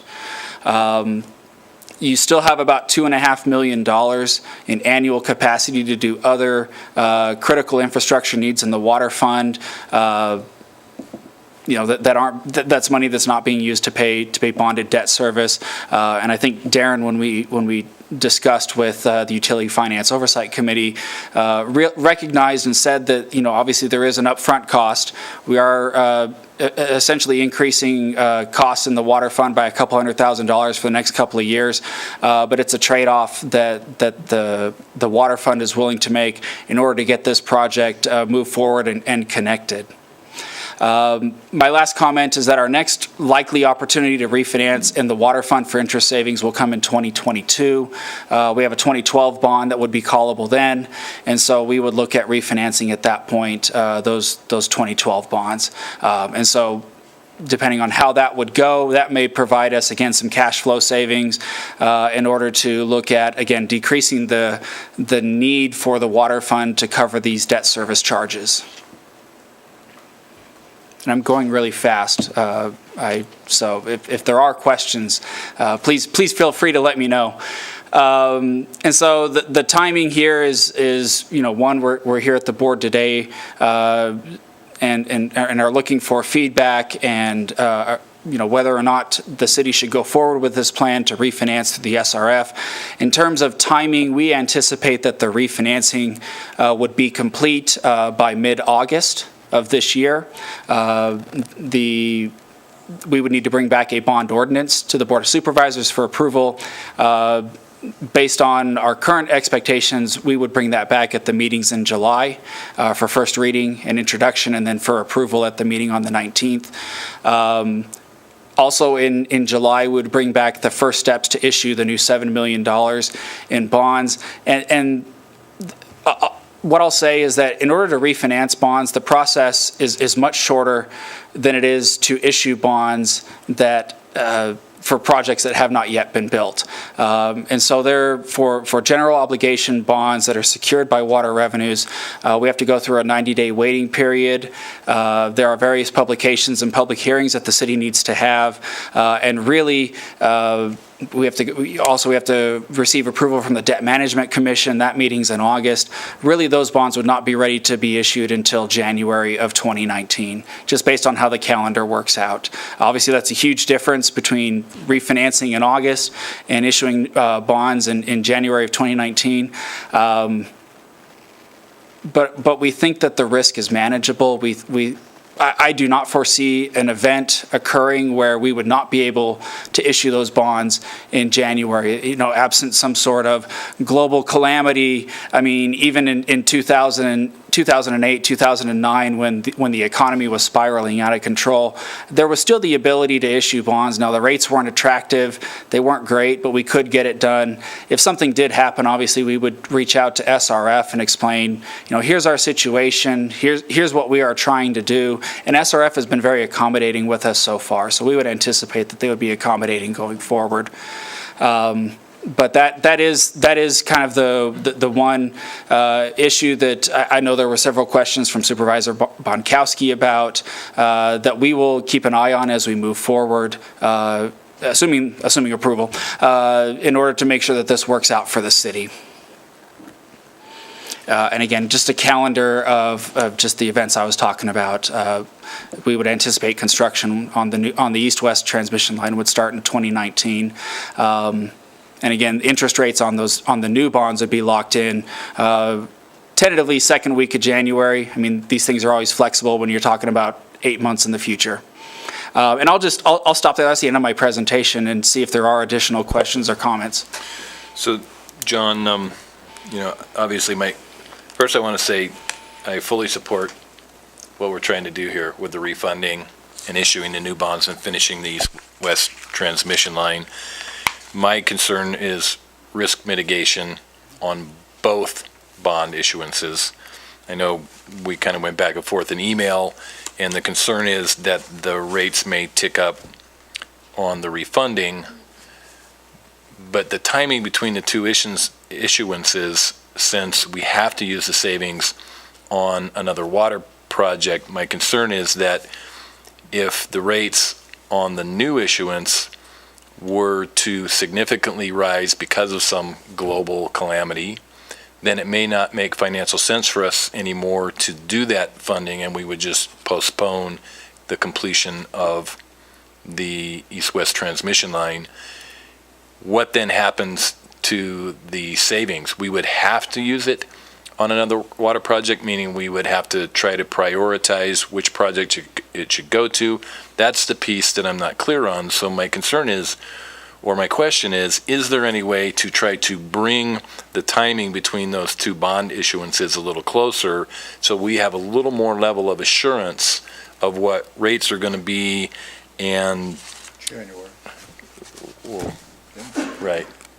And it's kind of sounding like there's no way to bring these issuance dates closer together unless we postpone the refunding, which then increases the risk, the rate risk on that. So that's kind of the clarity I'm looking for, is that what we're taking a lot of risk on the second issuance because we have to use the savings on a water project. We have a water project we want to use it on. There's no guarantee that we'll actually be able to do that until we get farther into this process. That's the part that I have concerns about. Thank you, Supervisor Bonkowski. And as we were, as the emails, I think, were going back and forth, the answers that I gave were based on the information that I had. So after your question, after my original response, I reached out to Ryan Henry, who's the city's bond counsel, and there is an alternative that we could look at for the $7 million water bond. It's called a revenue bond. So instead of doing the GO bond process, going through the Debt Management Commission, you can do just a revenue bond. Doesn't require the Debt Management Commission, doesn't require the 90-day waiting period. We haven't done a revenue bond for the water fund, but we do. My question to Ryan was, legally, can we do it? And he said yes, we can do that. And so with that answer, I think what we could do is we could do a revenue bond, not go through the GO route, and we could then likely have that revenue bond ready for the Board of Supervisors in early fall. I mean, in terms of having a bond ordinance to the supervisors, that would be the schedule. With that said, again, I would have to reach out to some market participants to see where the revenue bond would sit in terms of interest rates. It could be identical to what we get with the GO bond. Right now, there is some preference in the market for what they call essential service revenue bonds. The market likes them. They like water revenue bonds because people need water. It just kind of goes without saying.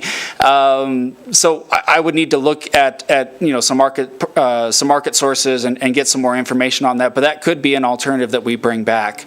And I would also say that does not need to be an exclusive solution. So we could start the GO bond issuance process and and kind of explore those two avenues simultaneously. And if we find out that the revenue bond gives us great interest rates, then we just go ahead and execute it, and we cut off the process for issuing the GO bonds and just stop it there. That way you don't have two kind of authorizations for the same project. But that would be a solution that I think could address some of your concerns. And again, those bonds could be ready as early as I'd say October. That's great. That's exactly what I'm looking for, is that we explore all of our options. At the end of the day, the GO bonds may be our only alternative, but as long as we've looked at all the available options so that we can make an informed decision, that's all I'm asking for. Absolutely, we will do that. That was a great discussion, by the way. Supervisor Barrett. Absolutely, it's a great discussion, Mayor. One of the problems in this country is that a lot of people are numeracy challenged.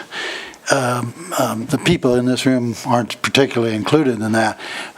Brad's questions are wonderful.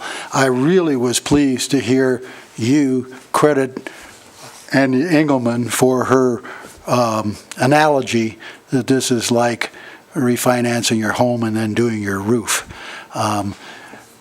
These are the kinds of opportunities that made me want to have this job, because it doesn't happen often. When it happens, it really benefits the city if we can do it, as Brad said, without rates going up. And believe me, folks, rates are going to go up. So I just want to commend everybody involved in this process. I think this is a great opportunity for us.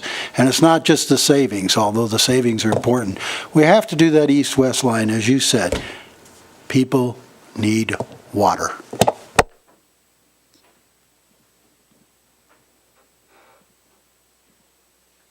Any other questions from the board? Public comment? Anybody want to weigh in? Okay, let's try a motion to see where we go. Brad, you want to try it? Somebody got it already. I move to approve the proposal to refinance the Series 2010A water bonds and issue up to $7 million in new bonds for construction of the east-west transmission line project, entertaining the options that were brought forward today. Second. We okay with that motion? I mean, does that work from a bond standpoint? I believe so. Again, there are other items that we will be bringing back to the board, regardless of whether we do the GO bond route or not, but especially with the refinancing bond, you should expect to see us back in about a month. Yeah, the only, maybe I'm just me wordsmithing today. When we make that motion, we say we're approving the proposed refinancing. Do we need the word proposed in there, or can we just say the refinancing and then go on with what Supervisor About said? Proposal request, I think just the direction to move forward would be excellent for us. Because if you put proposal in, your proposal is a GO. The proposal is to issue $7 million of bonds for the east-west transmission line. I guess the GO is just one of the avenues, and so I think from the direction that we received from Supervisor Bonkowski, we would look at both options and bring that back. If you're comfortable with the language, it's fine with me. I'm fine with it. All right. Other comments, questions? All right, on the motion, all in favor signify by saying aye. Aye. Opposed, nay. Carried. Good job. Thanks. Good discussion, too. Thank you.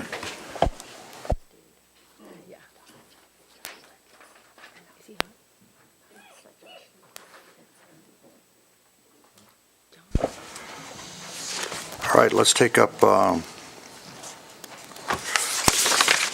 insurance. Who wants to start off? Good morning, Bruchetta, Mayor, you wanna members do it? of the board. Melanie Bruchetta, Human Resources For Director. everybody, we're on item 12A. Okay. With me today is our broker, LP Insurance, and I'll have them introduce themselves to you as soon as I'm done with this brief introduction. This is an action to approve the health insurance contract with Prominence Health at a 5% rate increase for both the HMO and the point of service plan. In addition, we're proposing to offer a high deductible plan to the employees. With that plan will be a health savings account through HR Simplified that the employees will pay for if they elect to take the high deductible plan. However, this action is also to approve funding by the city into each of the health savings accounts in the amounts of $2,143 if an employee is single, $3,269 for an employee plus a spouse, $3,128 for an employee plus children, and $4,430 for an employee plus family. In addition to those actions, there's an action to approve the dental plan through Anthem at a rate decrease of 1%, and an action to approve the life insurance plan through Anthem at a rate decrease of 16.7%. As promised, to one of the board members, I'd like to also point out that Prominence has agreed to a rate cap for next year of 12%. hopefully we won't reach that. And now I'll have LP introduce themselves. Good morning. My name is Bridget Brundage. I'm with LP Insurance. And this is John Malamphy. He's also with LP Insurance. He's our on-staff underwriter. I wanted to just briefly go through the reports that you have that were submitted. The first report is this one here. I'm not sure what page it is. It's the, sorry. The cost analysis report. We won't go through every page, but briefly, on the second page, these numbers are based on when we requested the renewal from Prominence for your medical insurance, which you'll notice is December. So because of claims reporting, there is a lag, and we requested this in January from them. But you'll notice the most important thing is the loss ratio. And what that is basically is how much the city pays in premium versus how much the insurance company pays in claims. And you guys at that time, for the rolling 12 months, so that's what they mostly care about is the last 12 months, Carson City was running at 98%, which means for every dollar in claims, or in premium that you paid, they paid 98 cents. Okay, so not a lot of profit for them. An easy way that we look at figuring out what a renewal should be is that loss ratio number and adding 20 to 30% to that. Okay, so which sounds like a big number, right? It's not all profit for the insurance company. 9.5% of that is medical trend, which basically is that same procedure you have today is probably going to be about 9% more expensive this time next year. Okay, also included is ACA fees, which is the Affordable Care Act. There's premium tax in there, and then of course there is a percentage in there for the insurance company to keep the lights on, pay their employees to process the claims. So based on that, we would have assumed that you should have gotten pretty much an 18 to 28% increase on your medical. However, similar to this year, we did negotiate a rate cap of 12% for this renewal, so we were expecting, okay, 12%. So what we did is we went out to the market and proposed to all the insurance companies, whoever can get to a 5% increase, we want to hear from you. And Prominence was the only carrier to do so. So we got the 5% from them. And I'm going to have John just give his credibility since I am, an account manager, salesperson. John has 20 years of underwriting experience to say that what I just said is correct. Hi, first of all, I like graphs too. So I just want to say thank you to the gentleman for the graph. It really helped me out. I've been in underwriting and the actuarial profession for about 20 years. And all I can say is that Prominence is being a really strong financial partner with Carson. And so after looking at the performance of your plan and then looking at the proposal from Prominence, I would just have to say they're just being a great partner. So I'm glad that they were able to do what they were able to do. As you go through the report further, you can see the full details of every month. We have it broken out by plan year just so you can see what's happening, but also that rolling 12 that I spoke about. You'll notice the loss ratio, you guys are running what we like to say in the industry, you're running hot. Okay, so the 5%, as John said, is a gift. So we felt comfortable with that. Additionally, they made the agreement to keep the plans the same, benefit-wise, so your HMO and the POS plan that you have. A lot of times insurance companies will issue, say, a 5%, but they're going to mess with the benefits to either increase those deductibles, get rid of copays, so they did keep the benefits the same as well. So that's the medical. I do want to jump into the dental and life insurance, but if you had any questions on the medical before we jump there. Go. My question generally just went to, I see we're going to offer the health savings accounts for those that select the high deductible. How were the amounts that determined of how much we were going to put in the accounts for single versus, how are the amounts determined? Yes, so currently on your plan right now, you have an HMO and a POS, and the HMO is what we call the base plan. And that's what the city bases their contributions off of. Depending on what bargaining unit the employee is in, they get a certain amount paid for by the city. We thought with a 5% increase to keep that as the base plan, the HMO plan, and the difference between the HMO premiums and the high deductible health plan premiums, that would be contributed to the HSA account.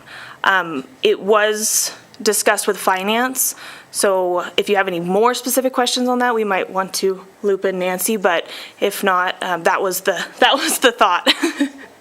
So if I can clarify just to make sure. So what you're saying is the city saw no change. It just meant whatever we were contributing towards an employee's expense stayed exactly the same. It just split it into how much went into an employee account versus the insurance company. Correct. So yeah, the 5% increase to the premiums, that was factored in, and then rather than paying that full amount to Prominence in premiums, you're giving a little bit to the employees and less to Prominence.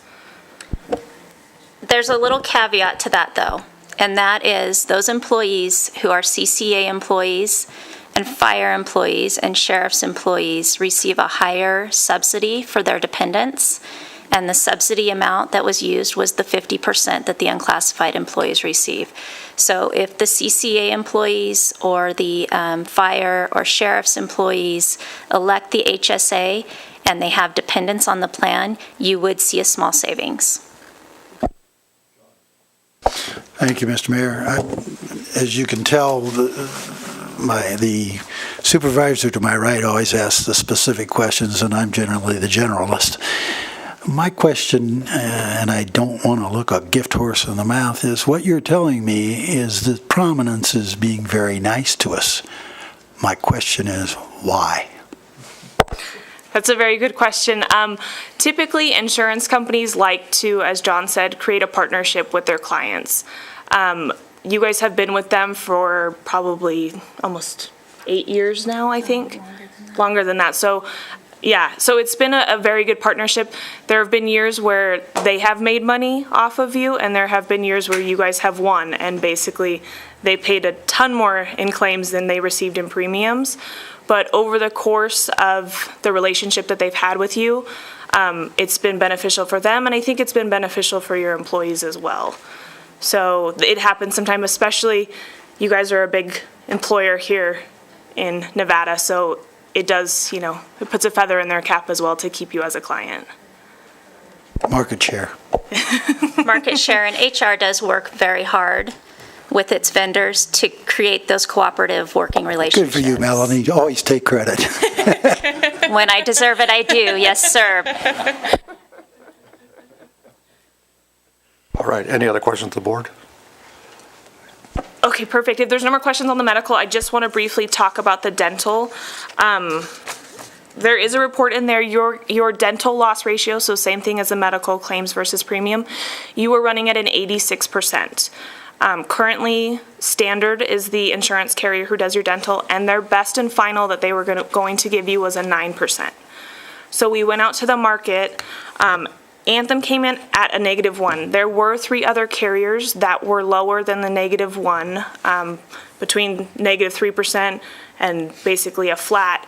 However, they have different dental networks. Okay, so it's a different list, a much smaller list of dentists that people can go to. Anthem uses the same network, so same dentist that the employees have right now through Standard. So we thought with a savings of 1% and no disruption to the employees, that would be the best course of action to go. And then vision, we did not market because last year we were able to get a 4-year rate guarantee from IMED. So we just continued status quo. And then Anthem also came in at a -16%, the cheapest of all the carriers that we went out to for the life insurance. And both the dental and life insurance are 24-month rate guarantees. So we are locked in for 2 years on those rates. Any questions on those items? Questions? Public comment?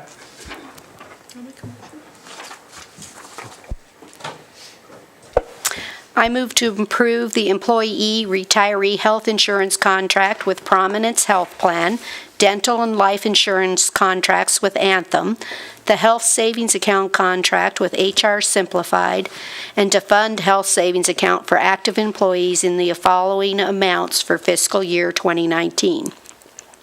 $2,143 for the employee only, $3,269 for the employee plus spouse, $3,128 for the employee plus children, and $4,430 for the employee plus family. There's a motion. Is there a second? I second that, but do you have to also include the amended agreement that we received as late material? Do you want me to quickly go over the changes? They were just minor changes to the agreement. And as a matter of fact, Prominence, although we love them dearly, they're very sloppy when it comes to creating their contracts. And so we still are waiting for some of the changes that we asked them to make to give them to us. But we wanted to give you guys the contract ahead of time because really it was just lining up, like making sure the 30 matched the other 30 in the contract rather than 31, so. And I'll add, and the authority to make the appropriate technical corrections to the contract. Thank you. And I second that and commend you for all your hard work. Thank you. Okay. Everybody understand the motion? On the motion, all in favor signify by saying aye. Aye. Opposed, nay. Carried. Thank you very much, and thanks for your help, folks. Yeah, we're going to take a break we'll be in recess for 10 minutes.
Bring the meeting of the Board of Supervisors back to order.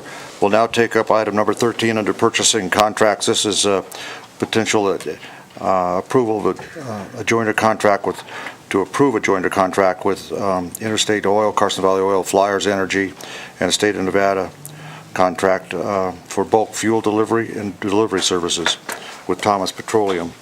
Ms. Akers, you want to take us through the top line of this, and then Zach, you give us what's going on here. Can do that. This is to approve contract number 1819-001, a joinder contract with Interstate Oil Company, Carson Valley Oil Company, and Flyers Energy LLC through the State of Nevada RFQ contract number 364, Addendum 2 for bulk fuel and delivery services, and with Thomas Petroleum LLC through the State of Nevada RFQ contract number 3125, Cardlock Fueling Network for an amount not to exceed $852,140 for various city fuel accounts as approved in the fiscal year 19 budget. Thank you. All right. Zach, go ahead. Good morning. Zach Good, Fleet Supervisor. So this is a contract to provide the city with cardlock fueling systems for all of our vehicles that run around on the road between Sheriff's Department, Public Works, Fire, and many of our other departments, as well as our bulk fuel loads, which take care of our storage tanks and also our landfill as well. Questions? Anybody? Public comment? Comment.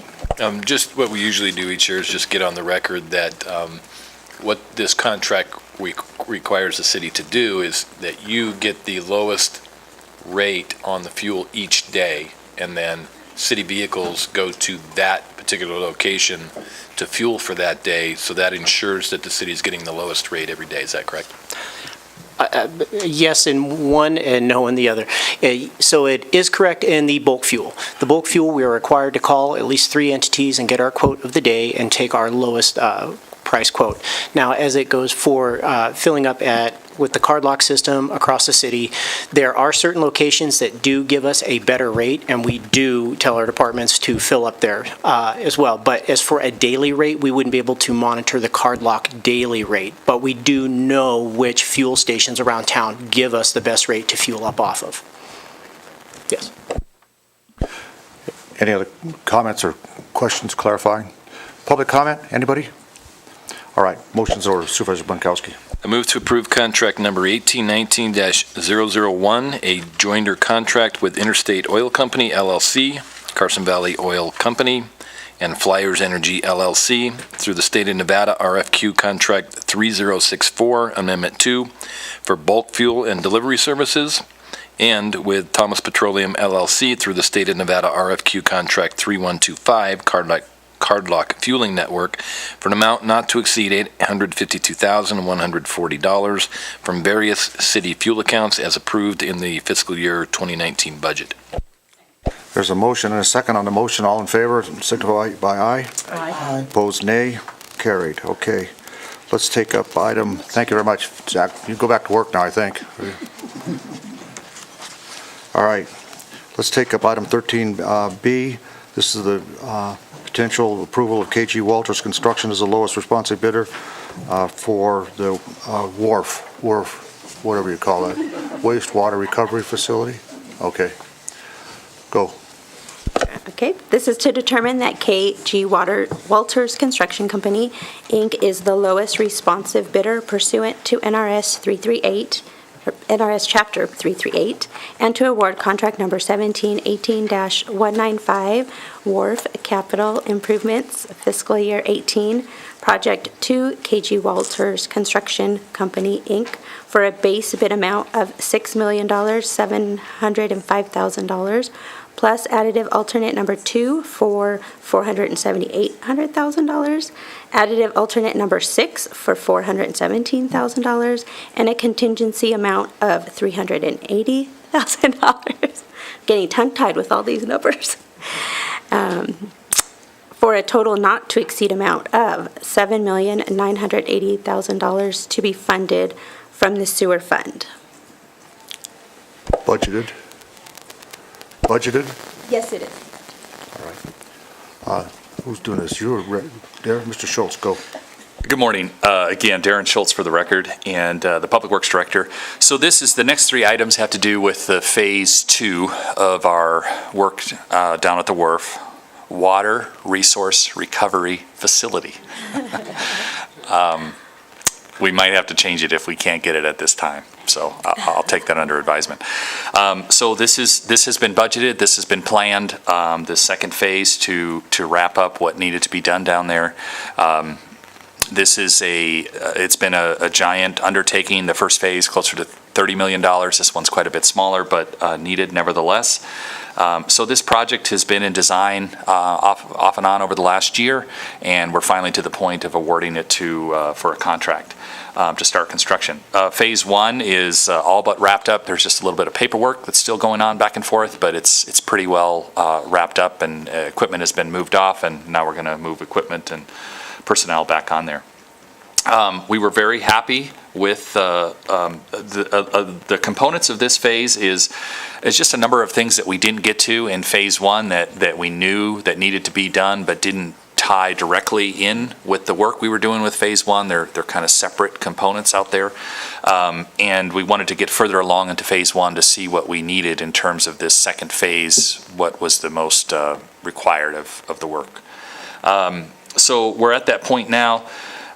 We feel like we got really good bids on this. KG Walters is the apparent low, and we also had a number of additive alternates that we put in there because we didn't know what the numbers would come in at, and so we're very pleased that we're able to award 2 of them. Would have been great to be able to award all 6 of them, but the 2 that we're asking to be awarded, number 2 and number 6, we're recommending those for 2 factors. One is that the price that we got for them, it was a really good price in terms of our estimate. And the other thing is those were the 2 most critical of the items needing to be done. Having said that, those remaining additive bids will go on our capital list.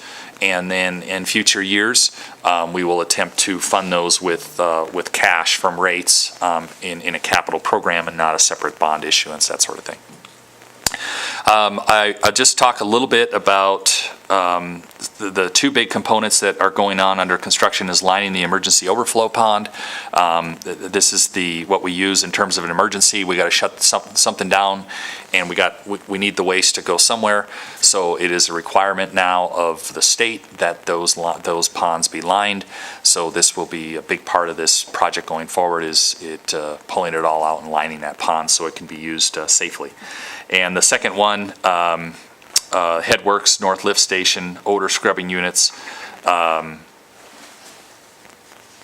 that's a bid alternative. So of the two alternatives that we awarded, the secondary clarifier number 2, and that's just a new clarifier mechanism, bridge, scum trough, local control panel, new weirs, scum baffles, density current baffles. Don't expect me to know what all of these are individually, but I do have experts in the crowd that will answer any of your specific questions, I assure you. And the second one, the additive number 6, grit system modification, and this is just the demolition of existing airlift pumps and modifications to irrigated grit system. So those were 2 critical things as part of our process that we're very happy to award. Like I say, I have representatives in the audience from KG Walters, from Keller and Associates, and from HDR when we get there. So for any specific questions, we can invite them up as well. Open to questions. Okay. Rick, did you want to say anything? No, I'm good. He said it. I'm just ready to get going and build something. All right, Rick. All right. Questions of the board on this one? Anybody? We all kind of knew this was coming down the road. All right. All right, public comment? Technical corrections. Technical? Signatures, right? All right. Any public comment? Don't see any. All right, John, did you have a question? Yeah, no, I just wanted to make a comment. I wasn't on the board when this all started. I was sitting out there watching, and for those who voted to do this back in the day, it wasn't easy. I commend all those who voted that way. I'm really glad you get it.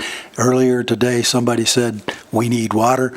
We also need to get rid of waste. So obviously, I'm not saying anything but anybody doesn't know here, but commend you for the work as board and those who put it before the board. Motion? Supervisor Abad? I move to determine that KG Walters Construction Company, Inc. is the lowest responsive bidder pursuant to NRS Chapter 338 and to award contract number 1718-195 WRF Capital Improvements Fiscal Year 18 project to KG Walters Construction Company, Inc.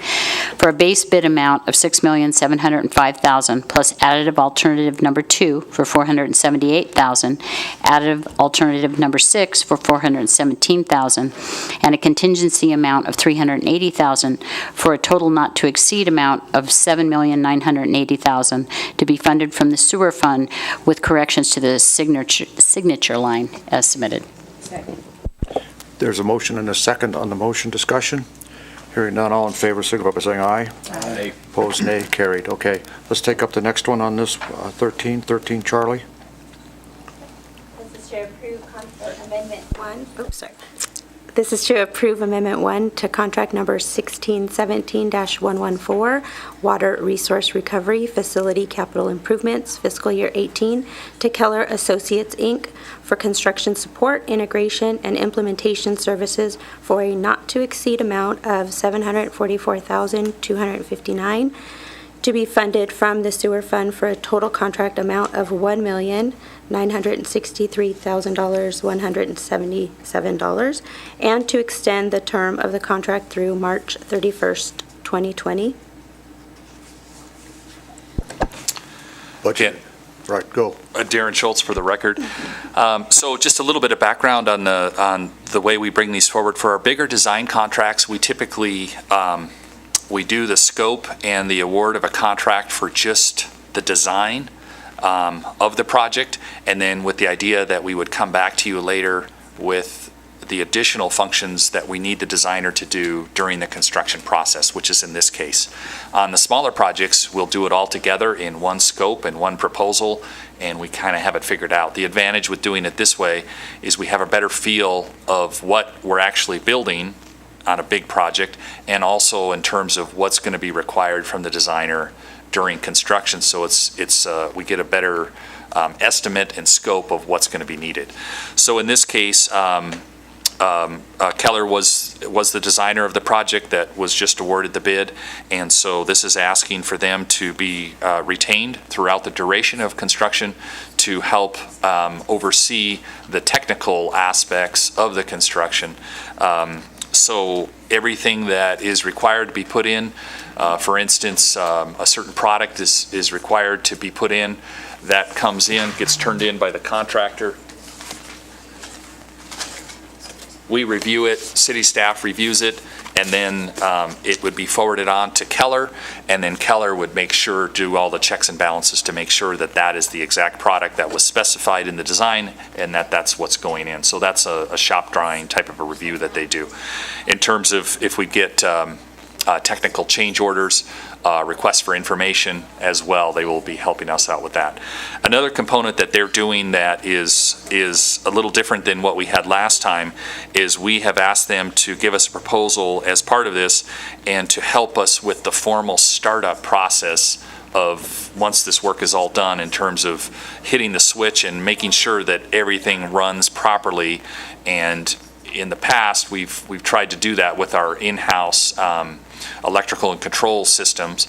It can be done, it's just a massive amount of time, and under the circumstances with a project this size, we determine that we need to contract that out. So that is part of this scope, is for Keller to, once we're done with this $40+ million project, to really help us go through it and make sure that it's running exactly how it's supposed to, and that the city knows how to run it. So that's part of this scope here. Again, representative in the audience, if you need that, and open to any questions. Questions? Yeah. Go. Darren, thank you for getting back to me with my answers to my extensive questions. On this particular contract, the scope of work can be variable. The fee can be adjusted depending on whether the scope increases, but also if it decreases. So in the case of the first phase of work that we did out there, we were done a year early, and in that type of circumstance, if that were to happen with phase 2, then the scope is reduced, and then the fee would also be reduced. Is that correct? Yes, that is correct, that it's going to go both ways. Obviously, if there's something else that's here that we ask them to do that's not here, then they're allowed to come back and say, well, hey, that wasn't part of our plan. On the other hand, like you mentioned, if we get done early, if there's less work, if there's less review, we're not on the hook to pay for it all, so that's correct.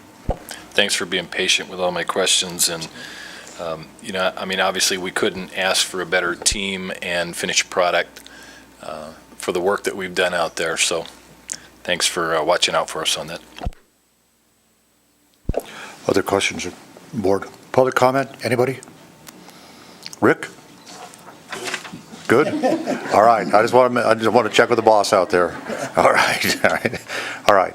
What motion's in order? I move to approve Amendment 1 to Contract 1617-114 Water Resource Recovery Facility Capital Improvements, fiscal year 2018, to Keller Associates, Inc., for construction support, integration, and implementation services for a not-to-exceed amount of $744,259 to be funded from the sewer fund for a total contract amount of $1,963,177, and to extend the term of the contract through March 31st, 2020. There's a motion and a second on the motion discussion. Hearing none, all in favor signify by saying aye. Aye. Opposed, nay, carried. Okay, now let's take up the last one here. This is 13D Delta. This is with respect to HDR Engineering. Go. All right, this is the last one, to approve contract number 1718-209, Carson City Water Resource Recovery Facility Capital Improvements, fiscal year 18, construction management staff augmentation services to HDR Engineering, Inc., for a not-to-exceed amount of $598,292.02 to be funded from the sewer fund capital account. Again, Darren Schultz, I'll kick this one off, and I'm going to turn it over to Rick Cooley. It's definitely in his wheelhouse. This service is what we perform. City typically performs on all of our other capital jobs in terms of construction management and inspection of the projects as they're going on. In this case, and in other cases, when we have a sizable project, that endeavor takes more than we have. We don't have a person that we can move out to a project full-time. We don't want to hire a person and then with the idea that we have to let them go at the end. So decisions are made on these bigger projects to hire a consultant to help us both with the design, which we just went through, and also for the construction management. So that's the high-level background of what we're attempting to do here, the process that we went through, and then I'll turn it over to Rick for any further clarifications or questions. We got questions. Karen, did you have a question?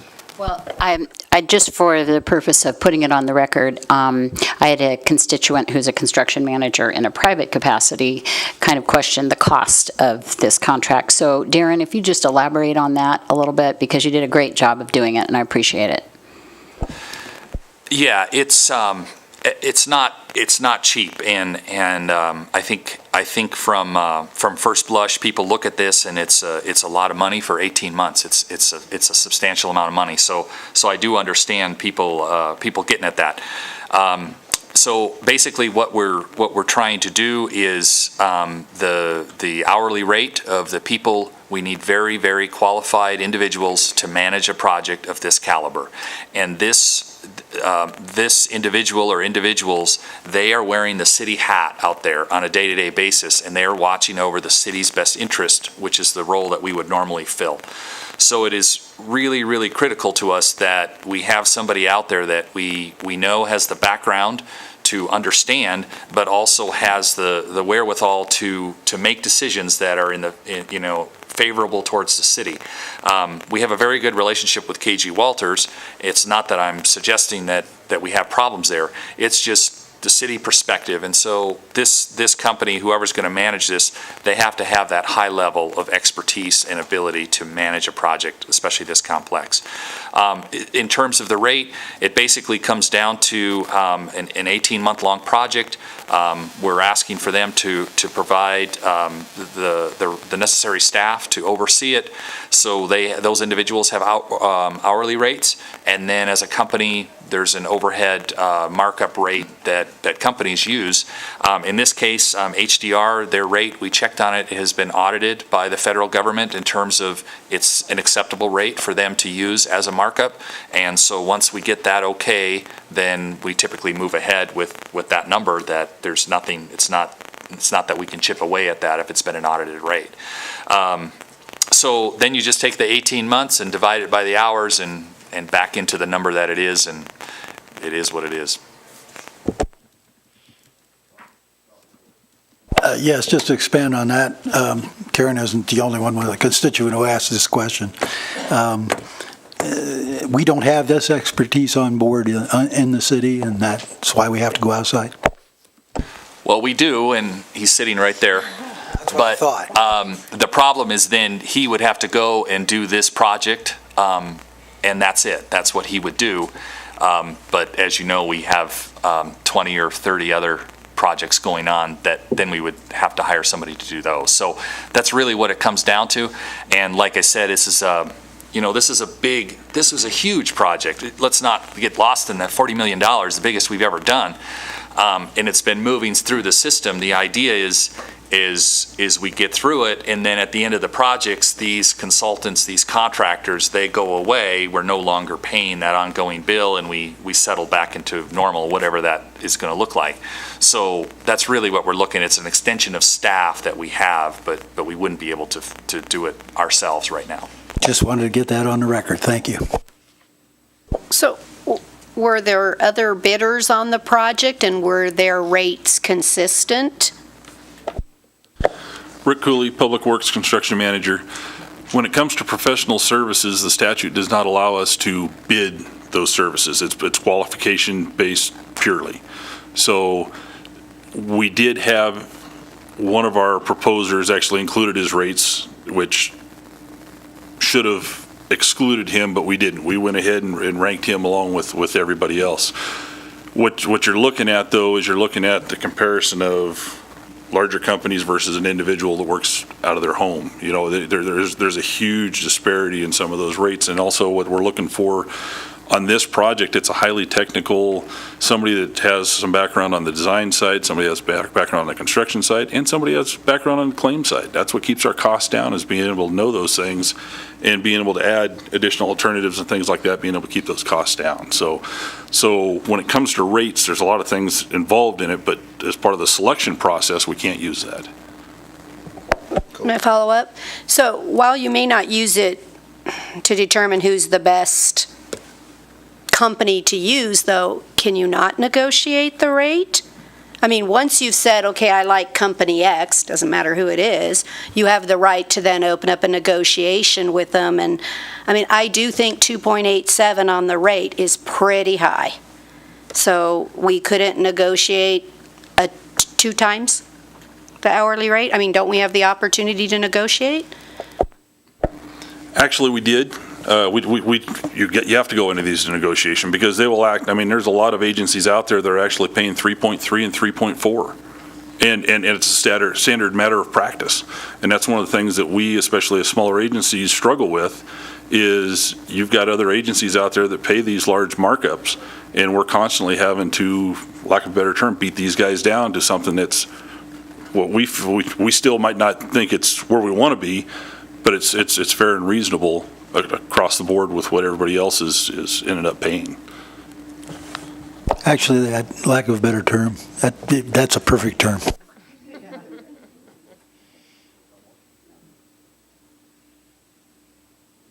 Any other questions on the board? Okay. Public comment? Anybody? All right. Let's see. Motion goes. Supervisor Abel. I move to approve contract number 1718-209, Carson City Water Resource Recovery Facility Capital Improvements, fiscal year 18. Construction management staff augmentation services to HDR Engineering, Inc. for a not-to-exceed amount of $598,392.02 to be funded from the sewer fund capital account, also acknowledging the late material that we received on the revised RFP. I'll second that with the caveat that I agree that 2 point whatever it is still high, even though you beat them down. Okay. Are we on discussion? Discussion's on. So can, Do we have a, Yeah, he seconded. yeah, right, okay, Sorry. got it, go. There. So is this one, though, too, because it was lined out hourly, that if they don't spend as much time, we'd get a reduced contract? Yes, that is correct. And it's to the point to where if we finish early, we don't spend those hours, or if we get to a point to where it's not as labor intensive on submittal side, RFI side, change orders, things like that, those hours are reduced. Okay, I just want to make sure, because it's expensive. All right, Good question, Lori. all right. On the motion, all in favor signify by saying aye. Aye. Opposed, nay. Carried. Rick, you didn't want to get $500,000 for yourself for the next 18 months, huh? I'd love to. That's All right. All right, let's move off that. We'll now go on to the Community Development Block Grants. This is item 14. Disclosure. Got disclosures to go. We got two of them, Supervisor Bunkowski, then Supervisor Barrett. NRS 281A.420 requires me to disclose a conflict of interest and abstain from participating when I have a disqualifying conflict. In my private commitment, I am a partner in the real estate brokerage firm NAI Alliance Carson City. In that capacity, I am also the employer of a person who is a member and, in fact, the chair of the application review work group tasked with ranking and evaluating the proposed project applications for funding purposes. Although I have never discussed with my employee her actions with the work group or what their recommendations were, I feel that this matter may be affected by my employer-employee relationship, and therefore it constitutes a disqualifying conflict. Therefore, I will not participate or vote on this matter. John, Supervisor Barrett. NRS 281A.420 requires me to disclose a conflict of interest and abstain from participating when I have a disqualifying conflict. My wife works for the Governor's Office of Economic Development, which administers HUD financing through the state-administered CDBG program. The money, though, is coming our way. The matter before me today is not affected by my relationship, and therefore is not a disqualifying conflict. I will participate and vote on this matter. All right. Who's going to, Anna, you going to take us through this? Okay, go. I'm going to try. Ana Jimenez, Grants Administrator, and I also have with me Jessica Sanders with the Governor's Office of Economic Development to answer any questions that I may not be able to answer. So this is to allocate the Community Development Block Grant, CDBG, funding for fiscal year 19 and to approve funding recommendations to the State of Nevada's Governor's Office of Economic Development program. Let's see. And I can answer any questions. Or Jessica, and we also have members of the applicants that are here to answer any questions. Well, why don't you talk a little bit about what we're saving for administrative costs or administration and how the split was done between services and construction. Okay. So by CDBG regulation, we can fund a minimum of 65% for public improvements, which is infrastructure, but there's no cap. We can go above the 65%. For admin, we're allowed to take 10%, but based on the current numbers for fiscal year 18 that we spent on admin, we're way below that. Because of my time, I have other things on my plate, so I haven't been spending a lot of time in CDBG. So we were able to take that savings and add it to the fiscal year 19 funding that was available. And for public services, we have a maximum that we can award of 15%, but we can allocate less than 15% or zero of it. We can put everything into infrastructure, including the admin if we didn't use it. So on the 15% side, they got 15% of the, just comparing it with the admin costs, they got 15% of the reduction in admin costs then too. The total dollar amount. So I'm not sure I understand that question. Well, in other sorry. words, you didn't take 15%. You reduced your administrative charge, right?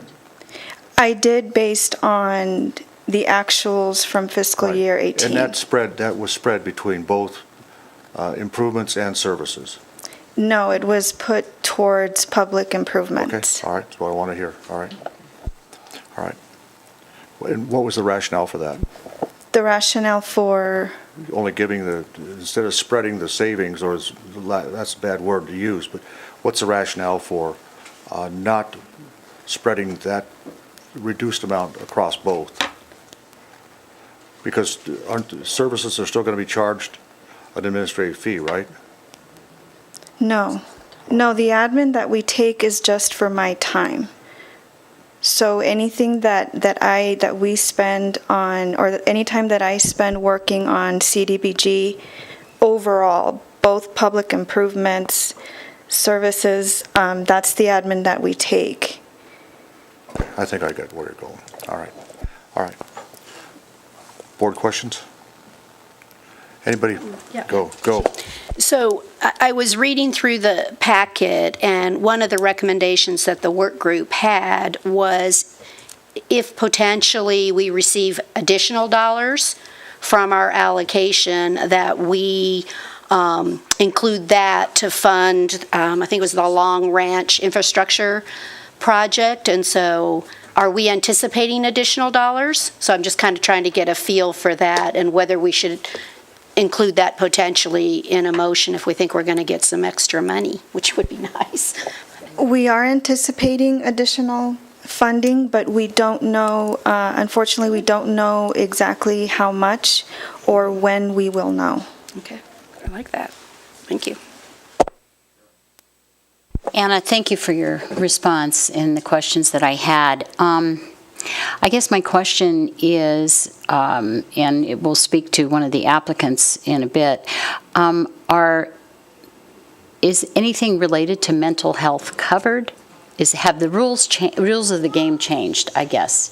Because it seems that certain programs were funded in the past, and now it seems as though there's some question with regards to that. So if you can elaborate on that a little bit, and maybe from the state you can enlighten us a little bit. Sure. So I don't think the rules have changed from the past. I've only been here a year and a half, and I feel like I'm new all over again because last year when I did this, I was new, and then this year we reverted back to the state, and we're doing a new process. But the percentages have been the same, as far as I know. And for public services, whether it's mental health or any other kind of service, CDBG's intent has always been that we cannot fund ongoing grants under public services. So I know that 15% cap in the past has been funded every year. I can't speak to the rationale of my predecessor, how she ran things.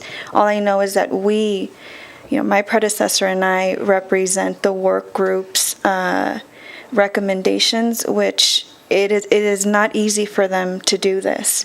They have to be very objective, and they do look at the programs.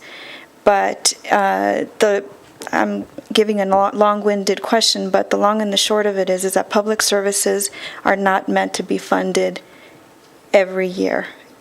They're meant to help out, get started, get on the ground, and then they do have to look for alternate sources of funding. But if they expand those services, the expansion is eligible for funding? Yes, it is. Anything from the state? My name is Jessica Sanders, and I am the program specialist for the CDBG program. And actually, what Anna said was pretty spot on. So, and the 15% has just been kind of, that's the max that we can spend on public services. Okay, all right. All right, go. Comment. I think that it's a tough nut when you're looking at some of the social service programs, but I think philosophically it fits even with the things we've been doing in CSSG, RAC, that we're not the guaranteed funding source for a social service program, and that, like you said, we're getting a baseline start, but we've begun to say the next year will be 75%, and then the one after that will be 50%, and because it also doesn't give an opportunity for other services to get met. So I think philosophically that probably fits in the CDBG arena also, is that it's not a guaranteed funding source for organizations. Okay. Public comment, applicants or anybody?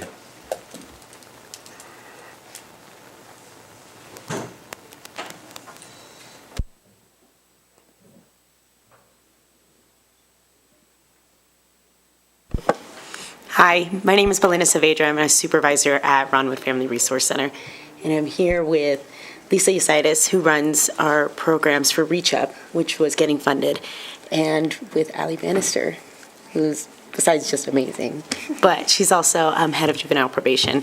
And so we're here to speak on funding for public service, as was discussed before, and about that 7% versus 15%. We requested $50,000 and were awarded $20,000, and we're here to defend why we need more money.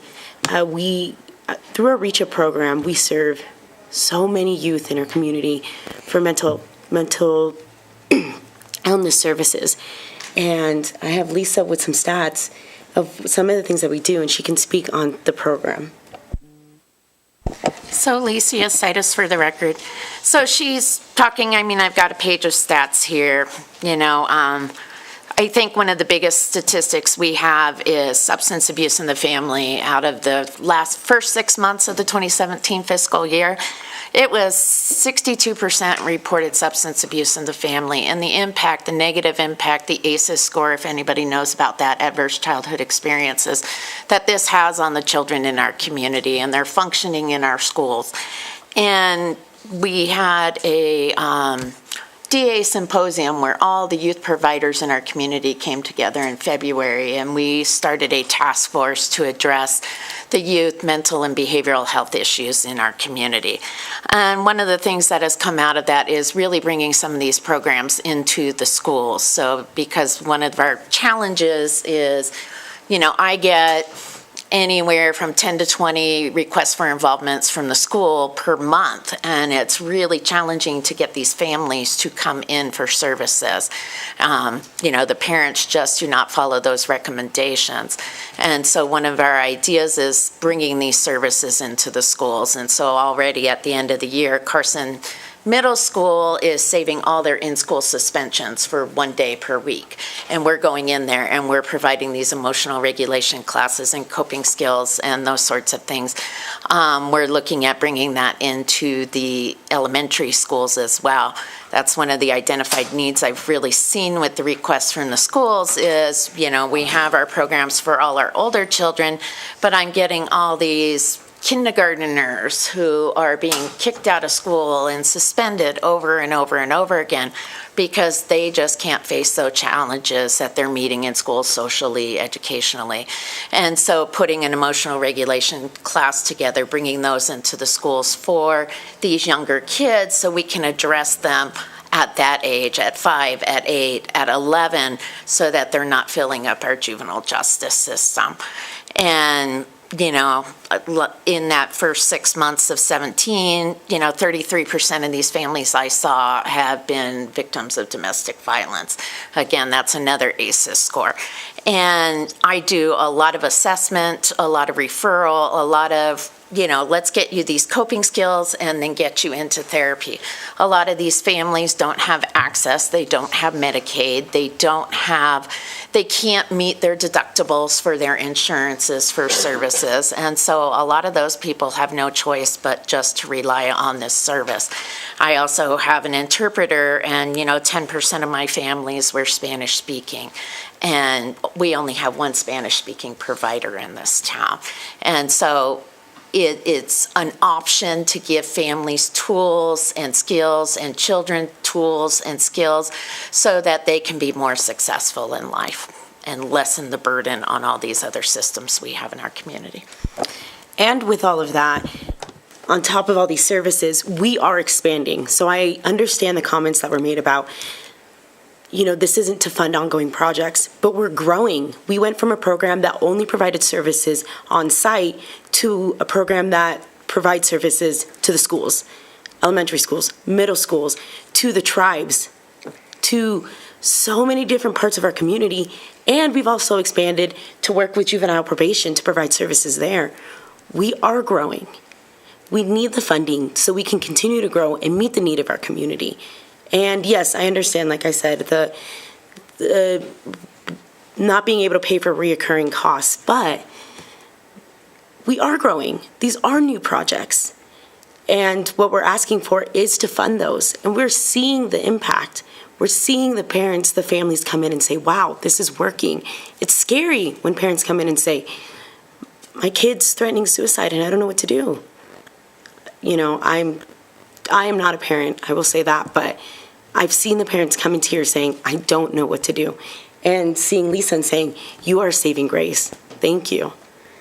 And with juvenile probation, our program is awesome. We have the FEP program that we have a worker that can work alongside juvenile probation to meet the needs.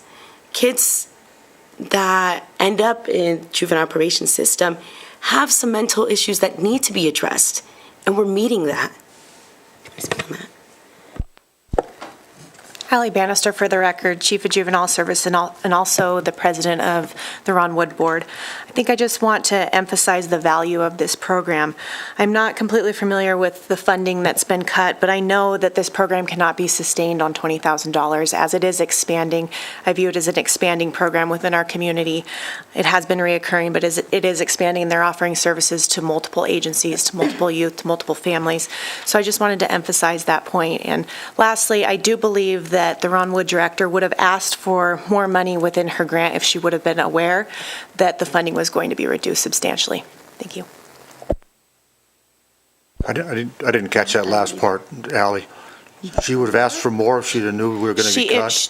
Yes, Mayor. She would have asked for more in her grant that she applies for every year. However, she was unaware that the funding was going to be cut from this program this year. You mean CSSG versus CDBG? Okay. I think so. Oh.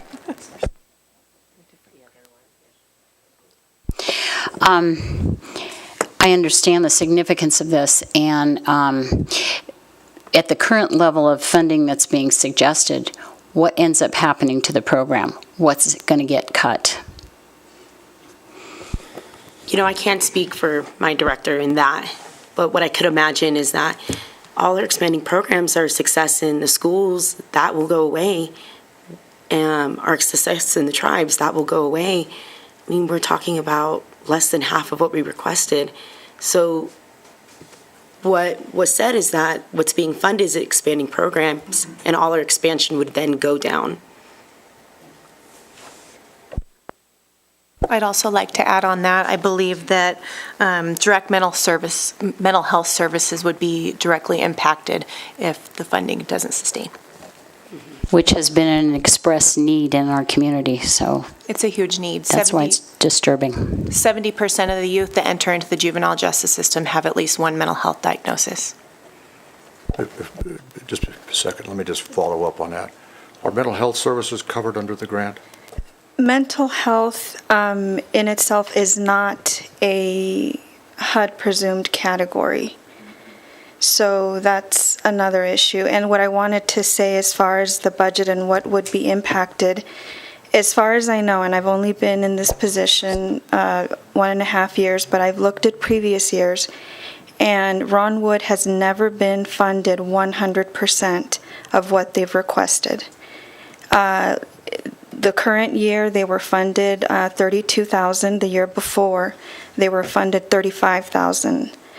So we're not making a huge cut as far as we're not cutting the program from 50% to 35 or 32 or this year 20,000. And what it has paid for, what CDBG has paid for specifically has been for a caseworker. That's what I have been reimbursing for, is specifically for a caseworker. We don't pay for anything else. Is that correct? I have to be honest, I'm not sure, just because I'm not the director, but I would assume so. All right. That's what we funded. I know, Mr. Mayor, that I believe it was 35,000, the money, the 32,000 last year that was awarded to Ron Wood. Well, I guess, tell me again how the split got from, how the 7% got there. There was we didn't start with, okay, we're going to just allocate 7% to public services. We went through an evaluation process, and because Ron Wood and Food for Thought had been coming back for a few years, the work group decided to, for lack of a better term, kind of try to wean off those programs of CDBG. If we would have had new programs for public services apply, we would have brought new public services, new entities, new agencies, but we only had one, which is St. Vincent de Paul.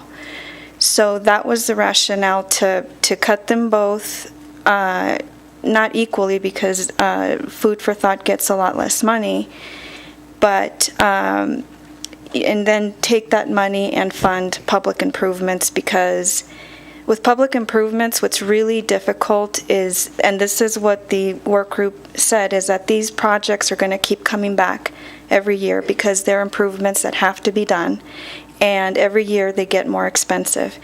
And I hate to sound extremely objective, but CDBG is geared towards community development. That's why public services is so small, and it's a 15% max. And unfortunately, the public improvement, the infrastructure applications that we had were huge projects. That's the only rationale the group had. John? Yeah, who's on this work group? How many are on, and how are they chosen? The work group committee is a group of volunteers from the community, and currently we are down to 5 because one of them dropped out kind of right before the process started. So do you want to know their names and what they do? Okay. They're volunteers. Yep. They volunteer their time to do this, and the CSSG. How are they chosen? They apply. It's through an application process. Who chooses them? I believe I do. I just haven't done it this year, but in the past it was my predecessor. Thank you. I think I need to hear from Jennifer Budge to ask a few questions on the Long Ranch project to help give me a little bit of perspective of what we would potentially do if we got additional dollars. But I'll need to understand that project a little clearer, and then we can see where we can go.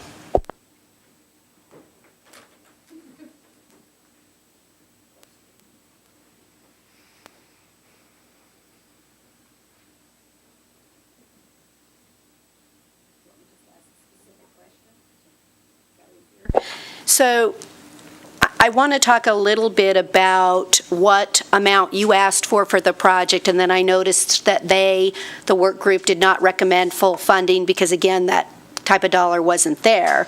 But in their recommendations, they indicated that if the additional dollars came, they wanted to fulfill the remainder of the Long Ranch project. And so I want to talk about the project itself.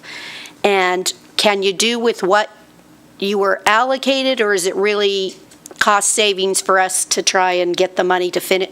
I'm looking whether staging is appropriate or not, so that we know what to do with any potential excess funds. That's what I'm at.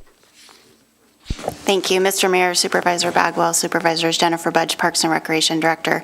You've seen me a lot up here trying to secure funding for Long Ranch Park. We have more than $500,000 of needs for the pass system, which includes the access ramps, which is what the CDBG grant application is specifically for. We have potential safety issues. We hear about this and the state of the pass system and the access ramps, probably more complaints from the public than any other park and any other deteriorating infrastructure that we have throughout our entire park system. So we've actively been trying to pursue grants and leverage funding. This fiscal year, the Board of Supervisors was very generous and identified about 75,000, I can't remember exactly, sort of a seed money to try to leverage that funds in with grants toward Long Ranch Park, and specifically asphalt paved paths needing to be removed, replaced, and identifying those priorities. Knowing that we had safety concerns, we hired Loomis and Associates to do a pavement condition index and identify the worst areas that we would need to identify first for replacement and be able to phase any improvements or repairs at the park. So this would be a portion of that $500,000 in need. And we have also an application in right now with Land and Water Conservation Fund, trying to leverage that $70,000 as well, but I haven't heard if we're successful in that application. There was $1.7 million in requests for land and water this year. Only $600,000 was available. We do know the Ham property acquisition was number one and will be funded. That's approximately $250,000. So I'm not sure if Long Ranch will even be funded this year for that. As far as the specific request goes in this project, we put in two options for the committee because we knew money was tight, and we tried to create a package that would be usable and thoughtful. So the request that the committee is recommending funding for was the $139,940, which was our sort of lower option. That would fund replacement of 29 existing pedestrian access ramps. All of these are in the right-of-way, so it does assist public safety from the street side, assist, requests that go into Public Works as well. Our full request was for $198,000, which would be for 43 access ramps. So it's the access ramps and then the transition on both sides of those ramps to and from, because the current ramps do not meet current ADA standards. So this will assist people with that are older, that have assisted mobility devices, people with strollers. It will really provide people of all ages and all abilities access to the park system and to that trail system in a safer manner. John. Yeah, all this is either public property or public access, right? Correct. This is not the private homeowner association section. This is the publicly owned city section. Do we get a cost savings by doing all 43 ramps at the same time versus the 29, or do you really think it can be in separate projects? We can do it in separate projects. That's no problem. We would probably get a cheaper cost per unit if we had a larger project, because it's just easier to mobilize rather than have to have a construction company go out. If we don't get the Land and Water Conservation Fund grant, let's say we are funded through even the smaller portion, we will still throw in our $70,000 and try to repave and address those most dire sections. It will be a very small project, but we'll try to get whatever we can on the ground to try to improve the safety condition out there.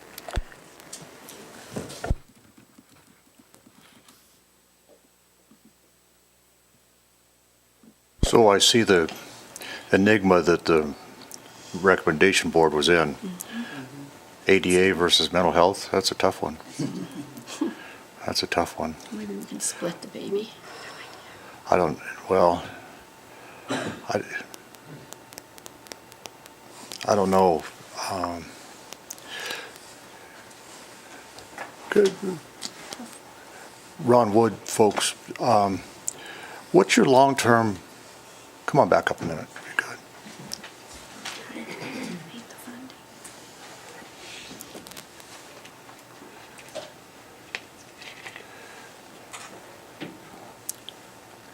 I know Joyce isn't here, but you know, nobody, at least that I know of, is not appreciative of what Ron Wood does in the community. I mean, it's a valuable part of this community. But as you're hearing, what you're doing is may not be fitting with this type of grant. And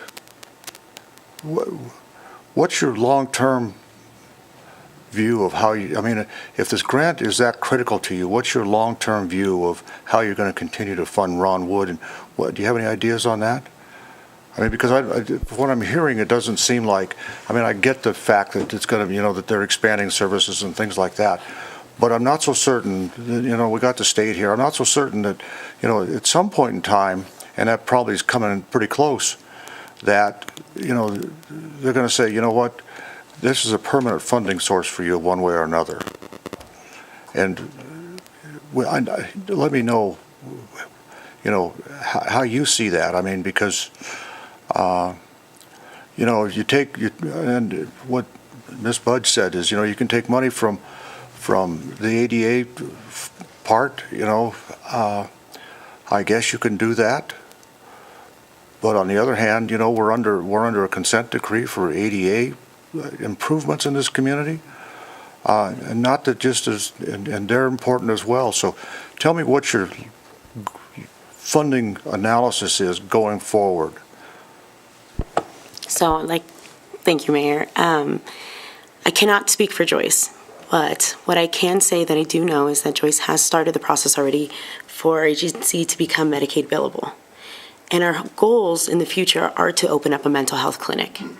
So it was a little bit of a blow, as Anna had pointed out. In years prior, we have been funded at that 15%, you know, and to cut back into 7% was definitely something surprising that I know Joyce didn't anticipate.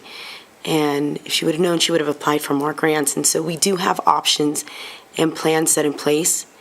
Knowing now that that can be just taken out from underneath us, we could plan better. But I know our ultimate goal is to open up a mental health clinic to serve our community and meet those needs. And those funds can't be funded from this source? No. Okay. This is tough. All right, board. I don't, you know, Solomon's out of water. I do have Go. a question. Any additional funding, do you have any idea what's available? Jessica Sanders with CDBG, and we actually don't. Jean Barrett is the program administrator, and she has email into our HUD representative to find out what that funding is and how much it would be, but she has not received a response back yet. And actually, she is out of town at this time. That's why I'm here. All right. Thank you. Thanks. Any other public comment? Anybody? Anybody have a solution? A thought. How about a thought? A thought. Go. Yeah, I'm not going to say it's a solution yet. How about a thought? We also cut food for thought. So I'm just thinking out loud when I'm trying to work on the 43 ramps that would be necessary for Long Ranch, and to maybe consider that we reduce the Ron Wood by kind of like a like amount that was done for food for thought. So if additional dollars come in, we'd give the first 8,000 to Ron Wood, because that wouldn't get more ramps done unless we got enough money to really work the ADA project, right? You have to have substantial enough to make it worth it. So maybe we would give the work group's recommendation, the first $8,000 would go to the Food for, Ron Wood's Reach Up for the Stars or whatever program, and then any additional dollars received would go to the Long Ranch project. Just throwing that out as an idea so that it's not as severe of a hit to their program that they weren't anticipating, but they have to realize they have to take the annual reduction because it's not going to be the long-term funding project. Just a thought. Well, I would be amenable to that. I feel like we're caught between a rock and a hard place, as was the team that had to analyze this and deal with it. I understand the need, but I also understand that we are in a predicament where the funding will decrease over time. So planning is everything, and so I would accept that proposal. Sounds like Solomon maybe lives. Yeah, I'd try a motion. Let me see where I am on it.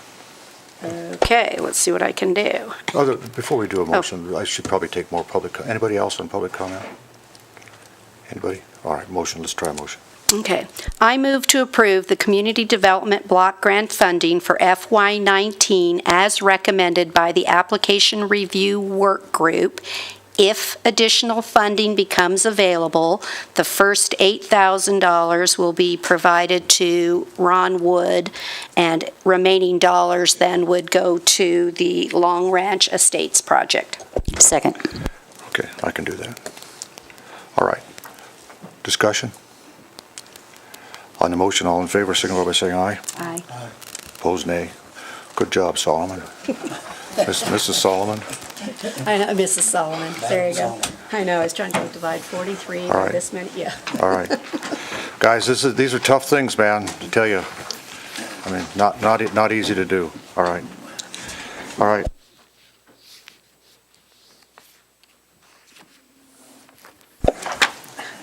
All right,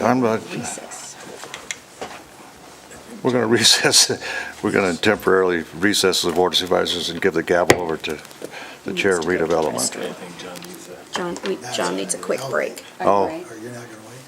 You want to take 5 minutes? Yes. We'll take 5 minutes. Short 5 minutes. Yes.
I'm going to call to order this meeting of the Redevelopment Authority and let the record reflect that we have a quorum. Moving on to item 17, public comment. Is there any public comment at this point in time? Seeing none, item 18, approval of the minutes, and we'll take these separately. First, March 1st, 2018. I move to approve the minutes of the Carson City Redevelopment Authority for March 1st, 2018, with a correction to the approval date. Second. We have a motion, a second. All those in favor? Aye. Aye. Opposed? All right. The minutes for March 15th. I move to approve the minutes of the Carson City Redevelopment Authority for March 15th, 2018, also with a correction to the approval date. We have a motion, a second. All in favor? Aye. All right. Motion passes. And the last set of minutes for April 19th, 2018.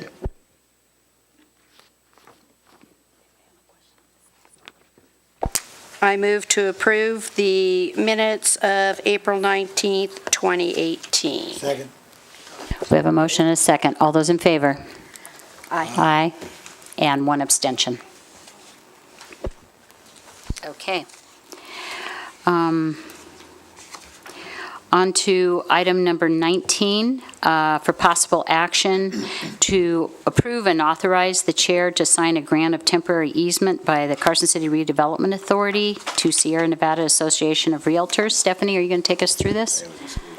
Oh, and excuse me, there's a disclosure.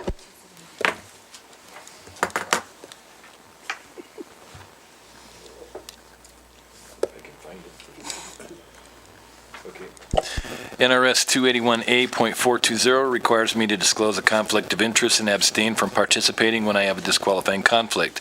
In my private commitment, I am a partner in the real estate brokerage firm NAI Alliance Carson City. NAI Alliance has in the past and may in the future represent the Sierra Nevada Realtor Association as a client of NAI Alliance. However, the Sierra Nevada Realtor Association is not currently represented by NAI Alliance, and I am not a member of Sierra Nevada Realtor Association. Although I do not have a conflict of interest, I am making this disclosure statement in the interest of full transparency, and I will be voting on this matter. Any other disclosures? All right, Stephanie. Thank you. For the record, Stephanie Hicks, Real Property Manager. The item before you is to approve and authorize the chair to sign a grant of temporary easement by the Carson City Redevelopment Authority to Sierra Nevada Association of Realtors for construction of drainage improvements on property that is owned by the Carson City Redevelopment Authority, APN 003-114-06, pursuant to NRS 279.4704, as it will be in the best interest of the Redevelopment Authority and Carson City, and realign the flood control facilities.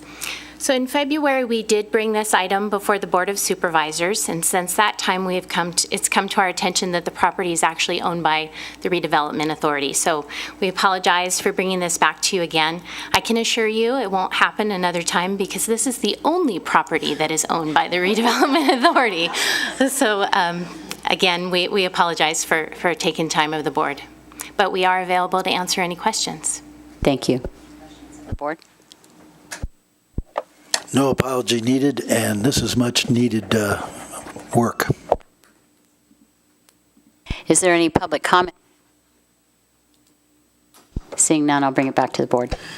I move to approve and authorize the chair to sign a grant of temporary easement by the Carson City Redevelopment Authority, the grantor, to Sierra Nevada Association of Realtors, Inc., the grantee, for construction of drainage improvements on property owned by the Carson City Redevelopment Authority, assessor's parcel number 003-114-06, pursuant to NRS 279.470, subsection 4, as it will be in the best interest of the Redevelopment Authority and Carson City, and align flood control facilities. Motion is second. All those in favor? Aye. Aye. Motion passes. Thank you. Our screen didn't come up on that. Do you? Okay. I might add before we go on that I'm glad to see the city is getting its drainage situation aligned, since we are the redevelopment authority, and we sort of look at other people when they mess up their drainages. So keeping our own house in order. Yes. John? All right, on to item 20A, to make a recommendation to the Board of Supervisors regarding the expenditure of $14,000 from the fiscal year 2019 redevelopment revolving budget. Lee, will you outline this? Sure. Good morning. Lee Plemmel, Community Development Director. This is before you. This is the annual application initial submittal deadline for special event funding for the redevelopment district. We've received 2 applications totaling that $14,000 out of a $25,000 budget that's been allocated for next year for this activity. The Redevelopment Authority Citizens Committee voted 5-0 with 1 abstention to authorize the $6,500 for the Taste of Downtown event, and 6-0 with 1 absent, no abstentions, to approve the $7,500 for the 4th of July fireworks. Furthermore, it was noted by the Redevelopment Authority Citizens Committee that the 4th of July fireworks has become a signature event that's been funded every year by the Redevelopment Authority, funded in part by the Redevelopment Authority, not in its entirety.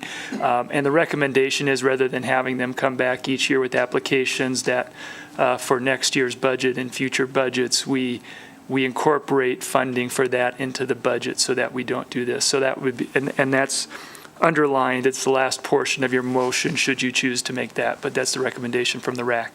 I'll be available for questions. I do want to mention that arts and culture special events, they were reviewed twice by the Cultural Commission, reviewed and scored, and then funding allocated. So we'll bring that to you at the next meeting. It was on May 29th that the Cultural Commission made their final recommendation. So there'll be the next meeting. We'll bring those. Thank you, Lee. Are there any board questions? Brad? Lee, there's a precedent for, in the future, pulling the fireworks money out and funding it every year. There's several other events that we already do that with. Could you name those, please? It's like the tree lighting and the farmer's market and... Nevada Day, farmer's market, and the tree lighting, and as a short-term event, I think the only other one is the Epic Rides right now under that 5-year contract. But I believe those are the only ongoing events funded in the budget. Okay, thank you. Any other board, John? Yeah, I'd just like to thank Brad for bringing that up, because as we were just discussing, we're trying to wean some of the organizations that come back to us, but in these cases, they are signature events, and so that's a different category in reality, and we need to keep them going because they're part of the fabric of this community and how it works. Any other board comment? Any public comment? Seeing none, I will bring it back to the board. Okay. Oh, I have to pick one that's long. All right. I should pick a smaller one. I move to approve and recommend that the Board of Supervisors authorize the expenditure of $14,000 from the fiscal year 2019 redevelopment revolving fund to support various special events in support of the redevelopment district, as recommended by the Redevelopment Authority Citizens Committee, as an expense incidental to carrying out the redevelopment plan that has been adopted by the Carson City Board of Supervisors, and based upon the findings that there is a causal connection between the redevelopment effort and the need for the expenses. The expenses are needed to ensure the success of the redevelopment plan, and that the amount of the expenses to be given are minor in comparison to the money required for the overall redevelopment plan, and with further direction to staff to include $7,500 in future annual redevelopment budgets for the July 4th fireworks display at Mills Park, and reduce planned special event funding each year commensurately. We have a motion. Do we have a second? Second. Okay. Discussion?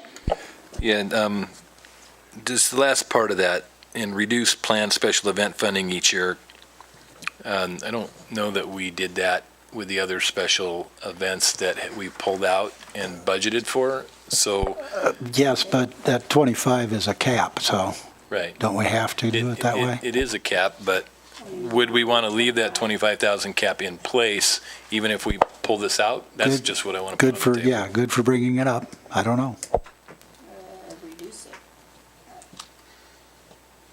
We did when we did the 10,000. Not the other ones. If you reduce it, I think, don't you limit your ability to bring things new in. So you're saying you just want to do move it to the permanent, the automatic funding, but still keep the 25,000 for special events? That'd be my preference. So I think there's an argument to be made for that because it's 25 and 25 on the cultural side and on the event side. So you could. I'm You can make an willing, argument. I'm willing to amend the motion to end it at display at Mills Park, period, instead of reduce the planned. Senator will amend. Lee, did you have a comment? Yeah, I think that's fine with the caveat that I think with our estimated budget for next year, everything's allocated, so I don't know that extra 7,500 is there. It probably will be in the end after roll forwards and unused funds, so I think it will be there, but as it is now, everything's been allocated. I think in the end we'll be okay. When it comes to next year's budget and looking at the allocation plan, we'll try to keep the special event funding on schedule as long as the budget allows it. Yep. All right, we have an amended motion and a second. All those in favor? Aye. Opposed? Okay.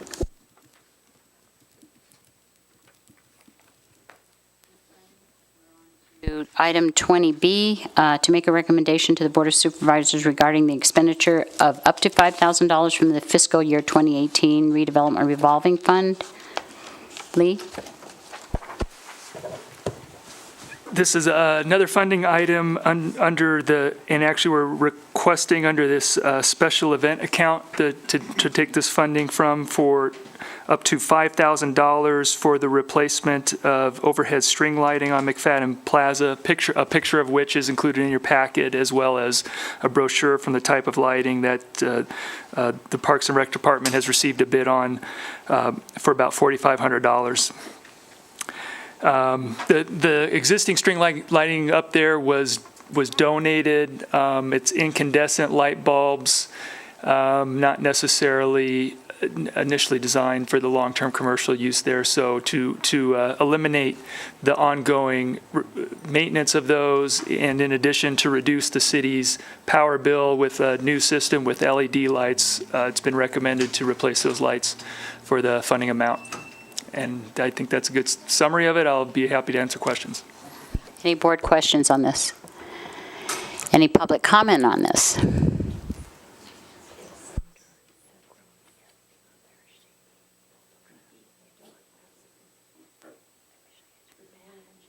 Good morning or almost afternoon.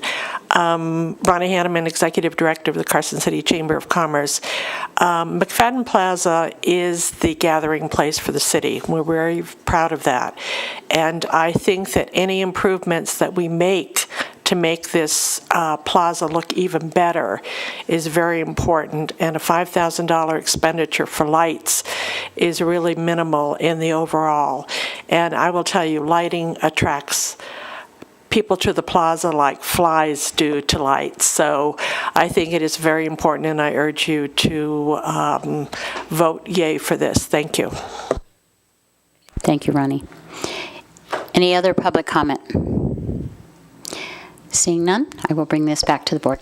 I move to approve and recommend that the Board of Supervisors authorize the expenditure of up to $5,000 from the fiscal year 2018 redevelopment revolving fund special event account for the purchase of replacement overhead string lights for McFadden Plaza as an expense incidental to the carrying out of the redevelopment plan that has been adopted by the Carson City Board of Supervisors, and based upon the findings that there is a causal connection between this redevelopment effort and the need for the expenses that are needed to ensure the success of the redevelopment plan, and that the amount of the expenses to be given are minor in comparison to the money required for the overall redevelopment plan. All those in favor? Aye. Opposed? All right, motion passes. Thank you. Now on to our final public comment for the Redevelopment Authority. Seeing none, we adjourn as the Redevelopment Authority, and I will return the gavel to the mayor. Going to bring the meeting of the Board of Supervisors back to order. We'll now take up item 24A. This is a companion matter to the one we just heard. This is to adopt a resolution authorizing expenditure of $14,000 from fiscal year 2019 revolving fund from the Redevelopment Authority to support various special events. We'll incorporate by reference all the prior testimony and prior discussion. With respect to this item, as it was done before the Redevelopment Authority, we'll do the same on item 24B, and that includes any applicable disclosures. I don't think, Brad, that you have to disclose on either one of these, but just in case. All right. Public comment? Board? Motion's in order. Resolution number? Resolution number 2018 R11. I move to adopt resolution number 2018-R11, authorizing the expenditure of $14,000 from the fiscal year 2019 revolving fund of the Redevelopment Authority to support various special events in support of the redevelopment district as an expense incidental to the carrying out of the redevelopment plan. Second. There's a motion and a second on the motion. All in favor signify by saying aye. Aye. Opposed, nay. Carried. Let's take up item 24 Bravo. This again is a companion matter to the one we just heard in redevelopment. We will incorporate by reference everything that was said there, including the discussion. Any further comments from the board? Public comment? Motion's in order. I move to adopt resolution number 2018-R12, authorizing the expenditure of $5,000 from the fiscal year 2018 redevelopment revolving fund, special event account, for the purchase of replacement overhead string lights for McFadden Plaza as an expense incidental to the carrying out of the redevelopment plan. There's a motion, second on the motion. Do I have it here? It hasn't popped up yet. There it is. All in favor indicate by saying, or indicate aye, and opposed nay. Aye. Okay, carried. All right, let's take up the next ones are the, under item 24, let's take up the historical tax deferment issues. 24, Charlie. Thank you, Ms. Mayor. Hope Sullivan, Sullivan. Good morning, Hope. Good morning. Municipal Code 21-02040 states that any site or structure designated as historic by the board shall be eligible for an open space easement. The subject property at 604 West Robinson Street is considered a contributing property in the historic district. The property is not currently subject to a tax deferment. So I was in error on the staff report when I indicated there was not a financial impact. There is a financial impact. The assessors were able to run the numbers and determine that based in 1819, there will be approximately a $44 less in taxes received than would be received without the deferment. So it's a difference of $44, and I apologize for that error. The HRC did review this request at its meeting on May 10, 2018, and recommended approval. Mrs. Edwards, the property owner, is here, and I will mention that Dave Dolly, our assessor, is present as well.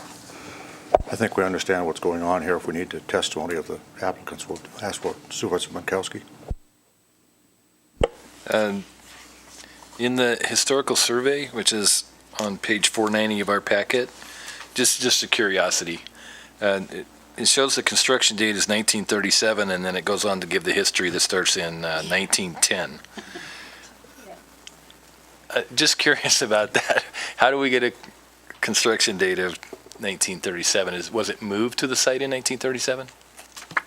I would have to review the survey, but it's not unusual to have different construction dates depending on the source. So what you'll see in that survey data is the source is the assessors, but then the history could be from a different source, which ends up being a different number. But I can review that survey. I don't think we need to waste staff time on it. I was just curious.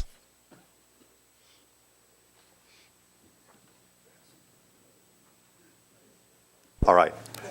Any public comment? Not necessary. If anybody wants to add in, that's fine. But all right, motion's in order.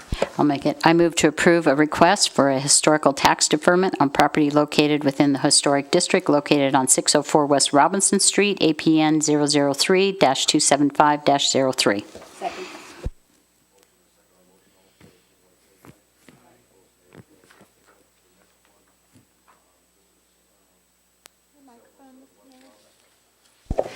Hope Sullivan, Take up Planning the next one. Manager. This is 707 West Robinson. Go. The subject property at 707 West Robinson Street is a contributing property in the historic district.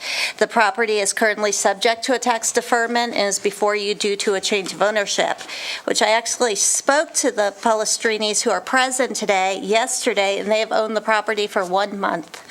I didn't know that. The HRC did review this request at its meeting of May 10, 2018, and recommended approval. Public comment? Board? I move to approve a request for a historical tax deferment on property located within the historic district located at 707 West Robinson Street, APN number 003-242-04. There's a motion and a second on the motion. All in favor, signify by saying aye. Aye. Opposed, nay. Carried.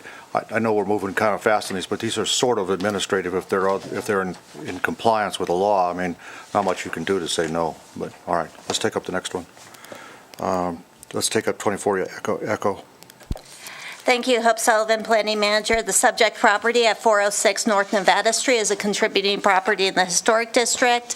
It is currently subject to a tax deferment and is before you due to a change of ownership. The HRC did review this request at its meeting on May 10, 2018, and recommended approval. Is that the old Curry mansion? Yes.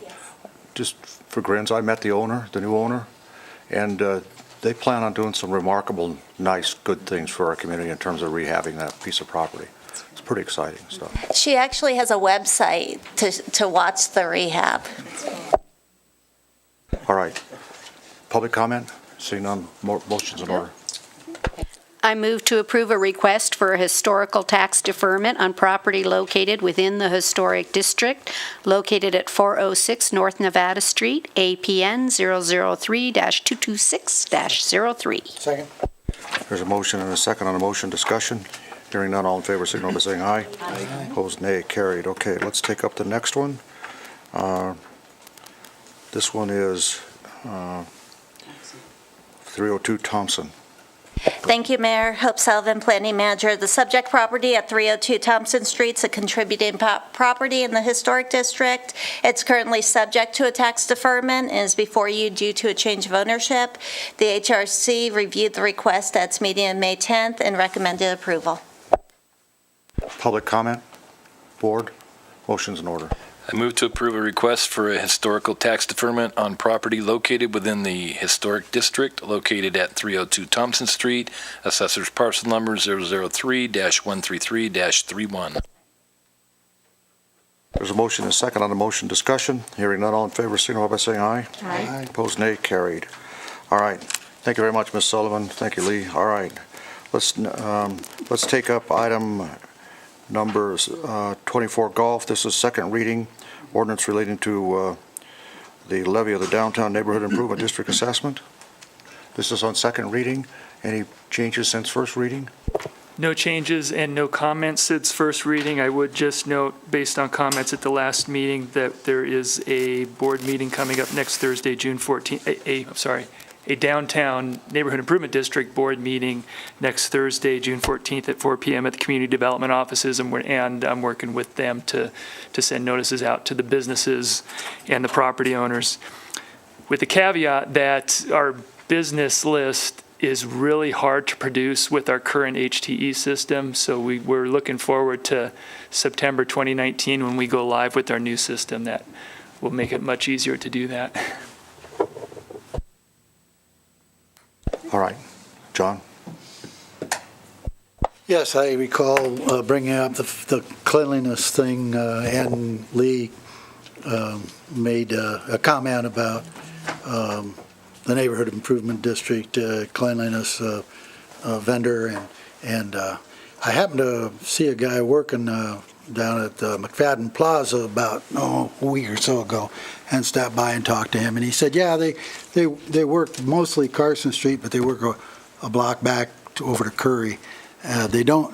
He didn't say this. I'm interpreting what he said, and he said they don't work a block back on the other side so much. But I would encourage you to see what you can do in the longer term. about widening the footprint out. I know that the district has its parameters and that they have to stick to that, but we really do need to make things. I asked our new interim city manager to do something over behind the city hall, about a block over, on property that is, I believe, owned by the Carson Nugget, but I don't know. A sign had fallen down, trees had limbs had blown out of trees. And I don't know what can be done, and I'm not, I'm just encouraging you to see what we can do. It looks very nice right now, and they're doing a decent job. But I understood what you were saying to me, and I also understood that they had a little more than they did than just power wash. So I did a little surveying. I stopped in to see you and didn't have that chance because you were busy, and that's okay. This isn't something that I'm, crazy to bring up, but at the same time, I do understand we have to go within the parameters of what we got in place. But if you can get them to see what they can do about widening it out and getting a block over on both sides of Carson behind each side, I don't know how that would be done in the contract. It might have to be done in a future contract, but just a suggestion. Thanks. All right. Public comment, anything else? Motion's in order. I move to adopt on second reading Bill Number 107, Ordinance Number 2018-6, and an ordinance related to improvement districts establishing provisions to levy the Downtown Neighborhood Improvement District assessment for fiscal year 2019 for the maintenance of the downtown streetscape enhancement project. There's a motion and a second on the motion. All in favor, signify by saying aye. Aye. Opposed, nay. Carried. Okay, let's take up the last one for this morning before we get to board reports. Let's take up the marijuana sign ordinance, 24 Hotel. This is on second reading. Any change? There's a disclosure I have to make. I don't know if anybody else has to, but let me make that disclosure first. NRS 281A.420 requires me to disclose a conflict of interest and abstain from participating when I have a disqualifying conflict. In my private commitment, I'm of counsel for the law firm of Kempfer Crowell. Although I'm retired from the practice of law with Kempfer Crowell, I do maintain an office in the firm. The firm has offices in Carson City, Reno, and Las Vegas. To my knowledge, none of the attorneys in the Carson City office represent marijuana establishments in the city. Furthermore, this item before the board will affect all marijuana businesses the same, and not one entity stands to be advantaged or disadvantaged any more than any other. Accordingly, I do not have a disqualifying conflict. However, I'm making this disclosure in the interest of full transparency because Nevada's ethics and government laws require my participation and vote. Unless there's a disqualifying conflict, I will be voting on this matter. NRS 281A.420 requires me to disclose a conflict of interest and abstain from participating when I have a disqualifying conflict. In my private capacity, I am a partner in the real estate brokerage firm NAI Alliance Carson City. NAI has in the past and may in the future represent clients that are looking for space for marijuana businesses. However, none of the brokers in my office are currently doing this in Carson City. Since no substantial and continuing business relationships exist requiring my abstention and the possibility that there may be such a client in the future is speculative, my public duty is to vote absent a clear conflict of interest. Furthermore, our decision here today on this item will affect all marijuana businesses the same. No one entity stands to gain or lose any more than any other. Therefore, I will be voting on this matter. Any other disclosures? Seeing none. Any changes on this item since first reading? No changes and no additional comments. Public comment? Seeing none. Motion's in order. Is this ordinance number 7, Kathy? Okay, just making sure. I move to adopt on second reading Bill Number 108, Ordinance Number 2018-7, an ordinance relating to marijuana, amending Title 18 zoning, Appendix A Development Standards, Division 1.20 Medical Marijuana Establishments and Marijuana Establishments of the Carson City Municipal Code to amend and clarify regulations governing signage for medical marijuana establishments and marijuana establishments. There's a motion and a second on the motion. Discussion. Hearing none, all in favor, signify by saying aye. Aye. Opposed, nay. Carried. Okay. Let's take up item 25. These are Board of Supervisors non-action items. Anything from the board first? Anybody? I just want to let everyone know that my wife is in Chicago on behalf of the state, and it's our wedding anniversary. So I'm very dejected today because I don't get to spend time with her, but I'm having fun spending time with you all. Well, my wife went to Reno today, so you want to go have lunch with me? That's fine. I would just ask that the Greenhouse Project fundraiser is the Concert Under the Stars, which is July 11th. Tickets are only available online at carsoncitygreenhouse.org. Support a cause that supports our community, please. I just want to remind people that we have Navy Week celebration on June 18th at Silver Saddle Ranch at 5:30 to 7:30. The Navy Band will be coming, and they're going to give us about an hour and 15 minutes worth of wonderful patriotic music. So bring your lawn chair and come on out and enjoy a picnic and just a good time for the community. Move. And when are the Navy Leapfrogs going to be jumping into Mills Park? Is it Wednesday? The Wednesday. Wednesday. I talked to her yesterday. Wednesday at noon, the Navy Leapfrogs The band will on Monday and be the jumpers on Wednesday. parachuting into Mills Park. And then they'll have the airport will be having an open house that Saturday, the 23rd. I'm not certain we'll have a static display there or not, but what I'm told right now, they'll just have a Navy recruiter there. The Navy. Well, that's patriotic. That's patriotic, that's right. All right. Anything else? Do we need to, city manager, anything? There's nothing else. Board, we okay with? 1:30? We okay? All right, so we'll stand in recess until 1:30 when we'll take up one of those non-controversial items. It's an appeal. So we'll see everybody at 1:30.